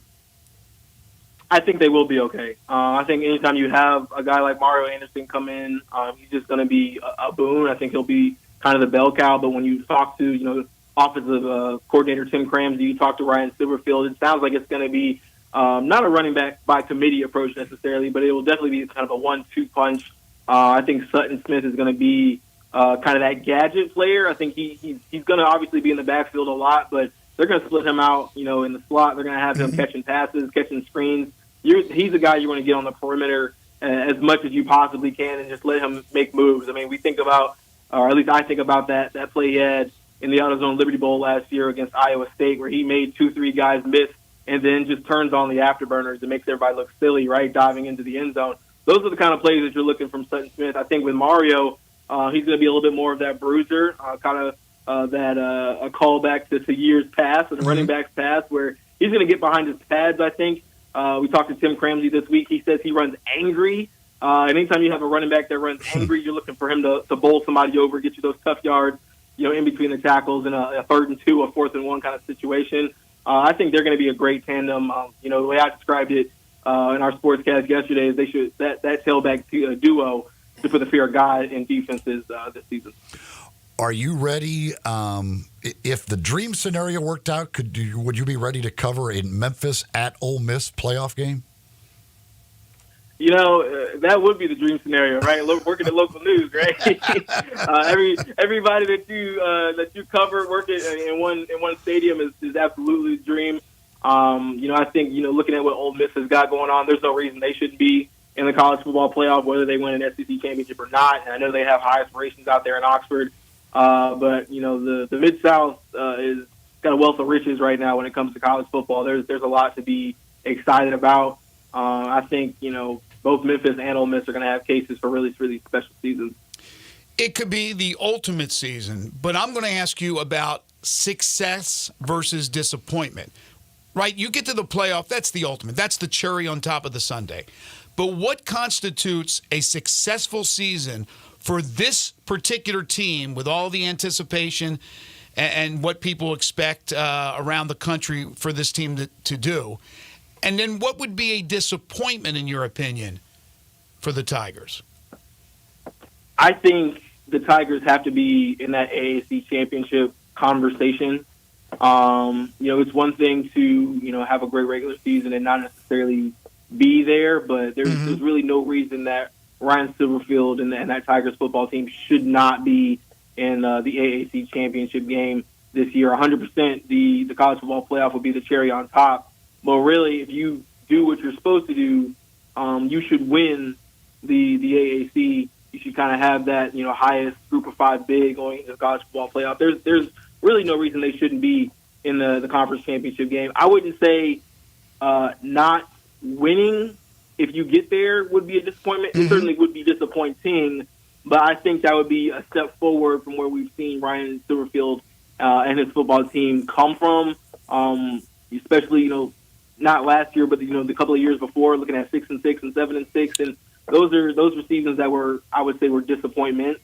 Last year, you get a 10 wins. That's a step forward. I think the next step forward is you got to be in that conference championship game. And quite honestly, looking at the other teams around the league, there really shouldn't be anybody who can hang with you, in my opinion. I think that offense is going to be explosive with everything Seth Hennigan's got as far as tools in his tool belt, and Tim Cramsey has tools in his tool belt.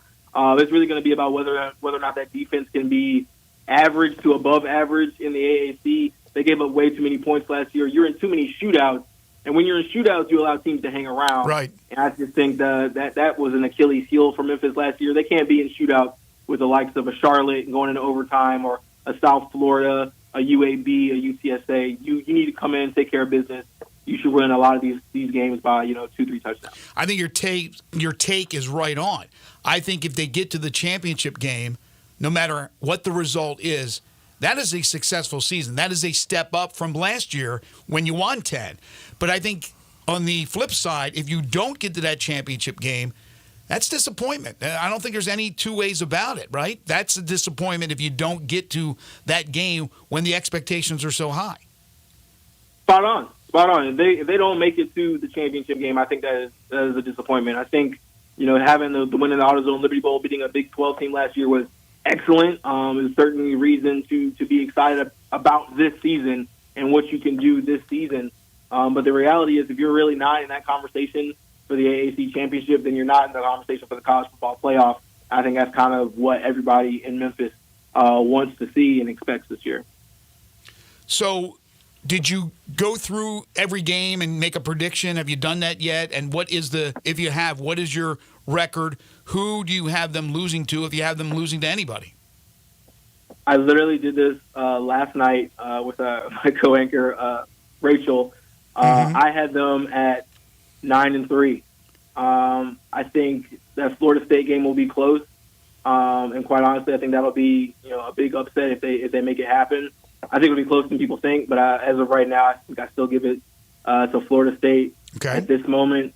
I think they go into South Florida, I think they go into UTSA, and all the newness of that program. Even though they had to replace Frank Harris, they got some changes on that coaching staff. I think UTSA is still going to be kind of formidable. Not that Memphis can't handle it at all, but going on to the road, that'll be one of 3-4 really tough conference away games that they're going to have. I could see that being a stumble. And then Tulane, to me, you got Tulane's been kind of the top of the conference for the last couple of years. Until I see Memphis beat them, they're going to have to prove it to me. And I think, maybe they will. But going into Tulane on a Thursday night, Thanksgiving, all that good kind of stuff, I could see Tulane getting that one at home. So 9-3, 6-2. Eli, would 6-2 get them into that conference championship game?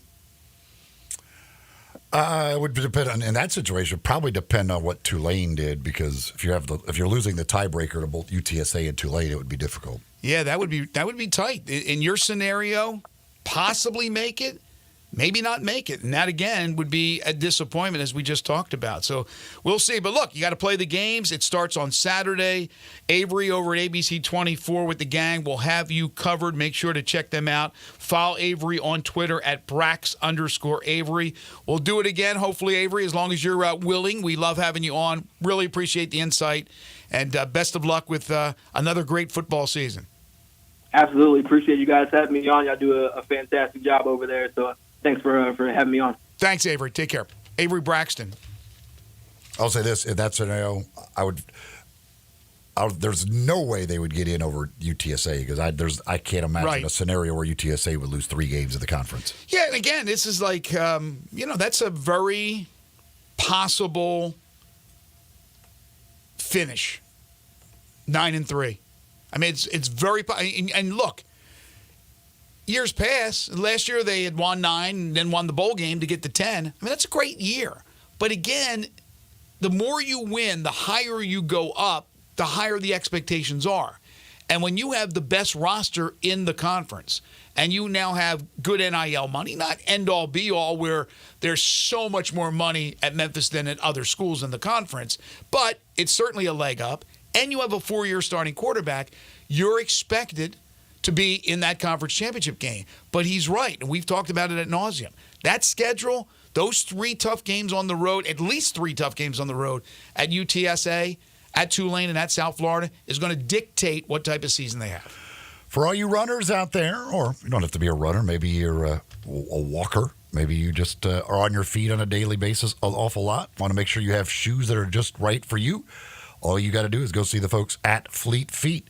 They'll take care of you. They'll take a look at the way you run, the way you walk, where you put the weight of the different parts of your feet, and they'll get you fitted with shoes that are just right for you so that you don't have any issues or problems, avoid injuries or any of that stuff. Plus, you could get involved with the things they do. They've got group runs that they do. Of course, they sponsor a lot of races around town, from 5Ks and others that certainly you can get involved with those as well. If you're new to running, looking to get into running, getting into whatever it is, working out-wise, you could talk to the folks over at Fleet Feet. They're all runners. They can help you discuss that, how you want to go about it. Maybe if you're training for a race, what you should do, they can answer those questions for you. They're all about the running community over at Fleet Feet, with 2 locations, one in East Memphis in the Laurelwood Shopping Center and one out in Collierville, Poplar and Houston Levy next to Huey's. 2 locations for you to find the folks at Fleet Feet. 1 segment to go. We'll get to it when we return. This is Sports 56 Mornings with Greg and Eli on Real Sports Talk, Sports 56 and 98.5 FM. Be sure to follow us at Sports 56 WHBQ on Twitter, Facebook, Instagram, and YouTube to watch live video of our shows. Stay up to date with station events and have chances to win prizes. Don't miss out on anything that's going on. Follow us at Sports 56 WHBQ. You or someone you know or care about has dealt with a difficult divorce. When facing divorce, you need the attorneys at Rice Law. Nick and Larry Rice lead the firm with 3 generations and 7 decades of experience. Located in Memphis, serving the entire state of Tennessee and North Mississippi. Rice Law is who you need to call. Simple or difficult divorce, they know how to handle it. Call Rice Law at 901-526-6701, or for more information, visit them at aboutdivorce.com. That's aboutdivorce.com. Simple, smooth, and every sip is easier to last. Tito's handmade vodka tastes just as good with tap water as it does your favorite mixers. Back in the day, Tito distilled, hand-bottled, taste-tested, sent out to a few friends, then taste-tested again to give you the finest juice around. No frills, no flavors, no fancy labels, just the good stuff, just Tito's. For recipes, videos, and more, visit Tito'sVodka.com. Distilled and bottled in Austin, Texas. 40% alcohol by volume, mainly 80 proof, crafted to be savored responsibly. Rick's Powder Coating for a beautiful finish every time. Rick's Powder Coating specializes in automotive, ornamental, residential, and industrial coating. With 2 conveyor lines and the largest batch ovens in the Mid-South, Rick's can accommodate all of your powder coating needs.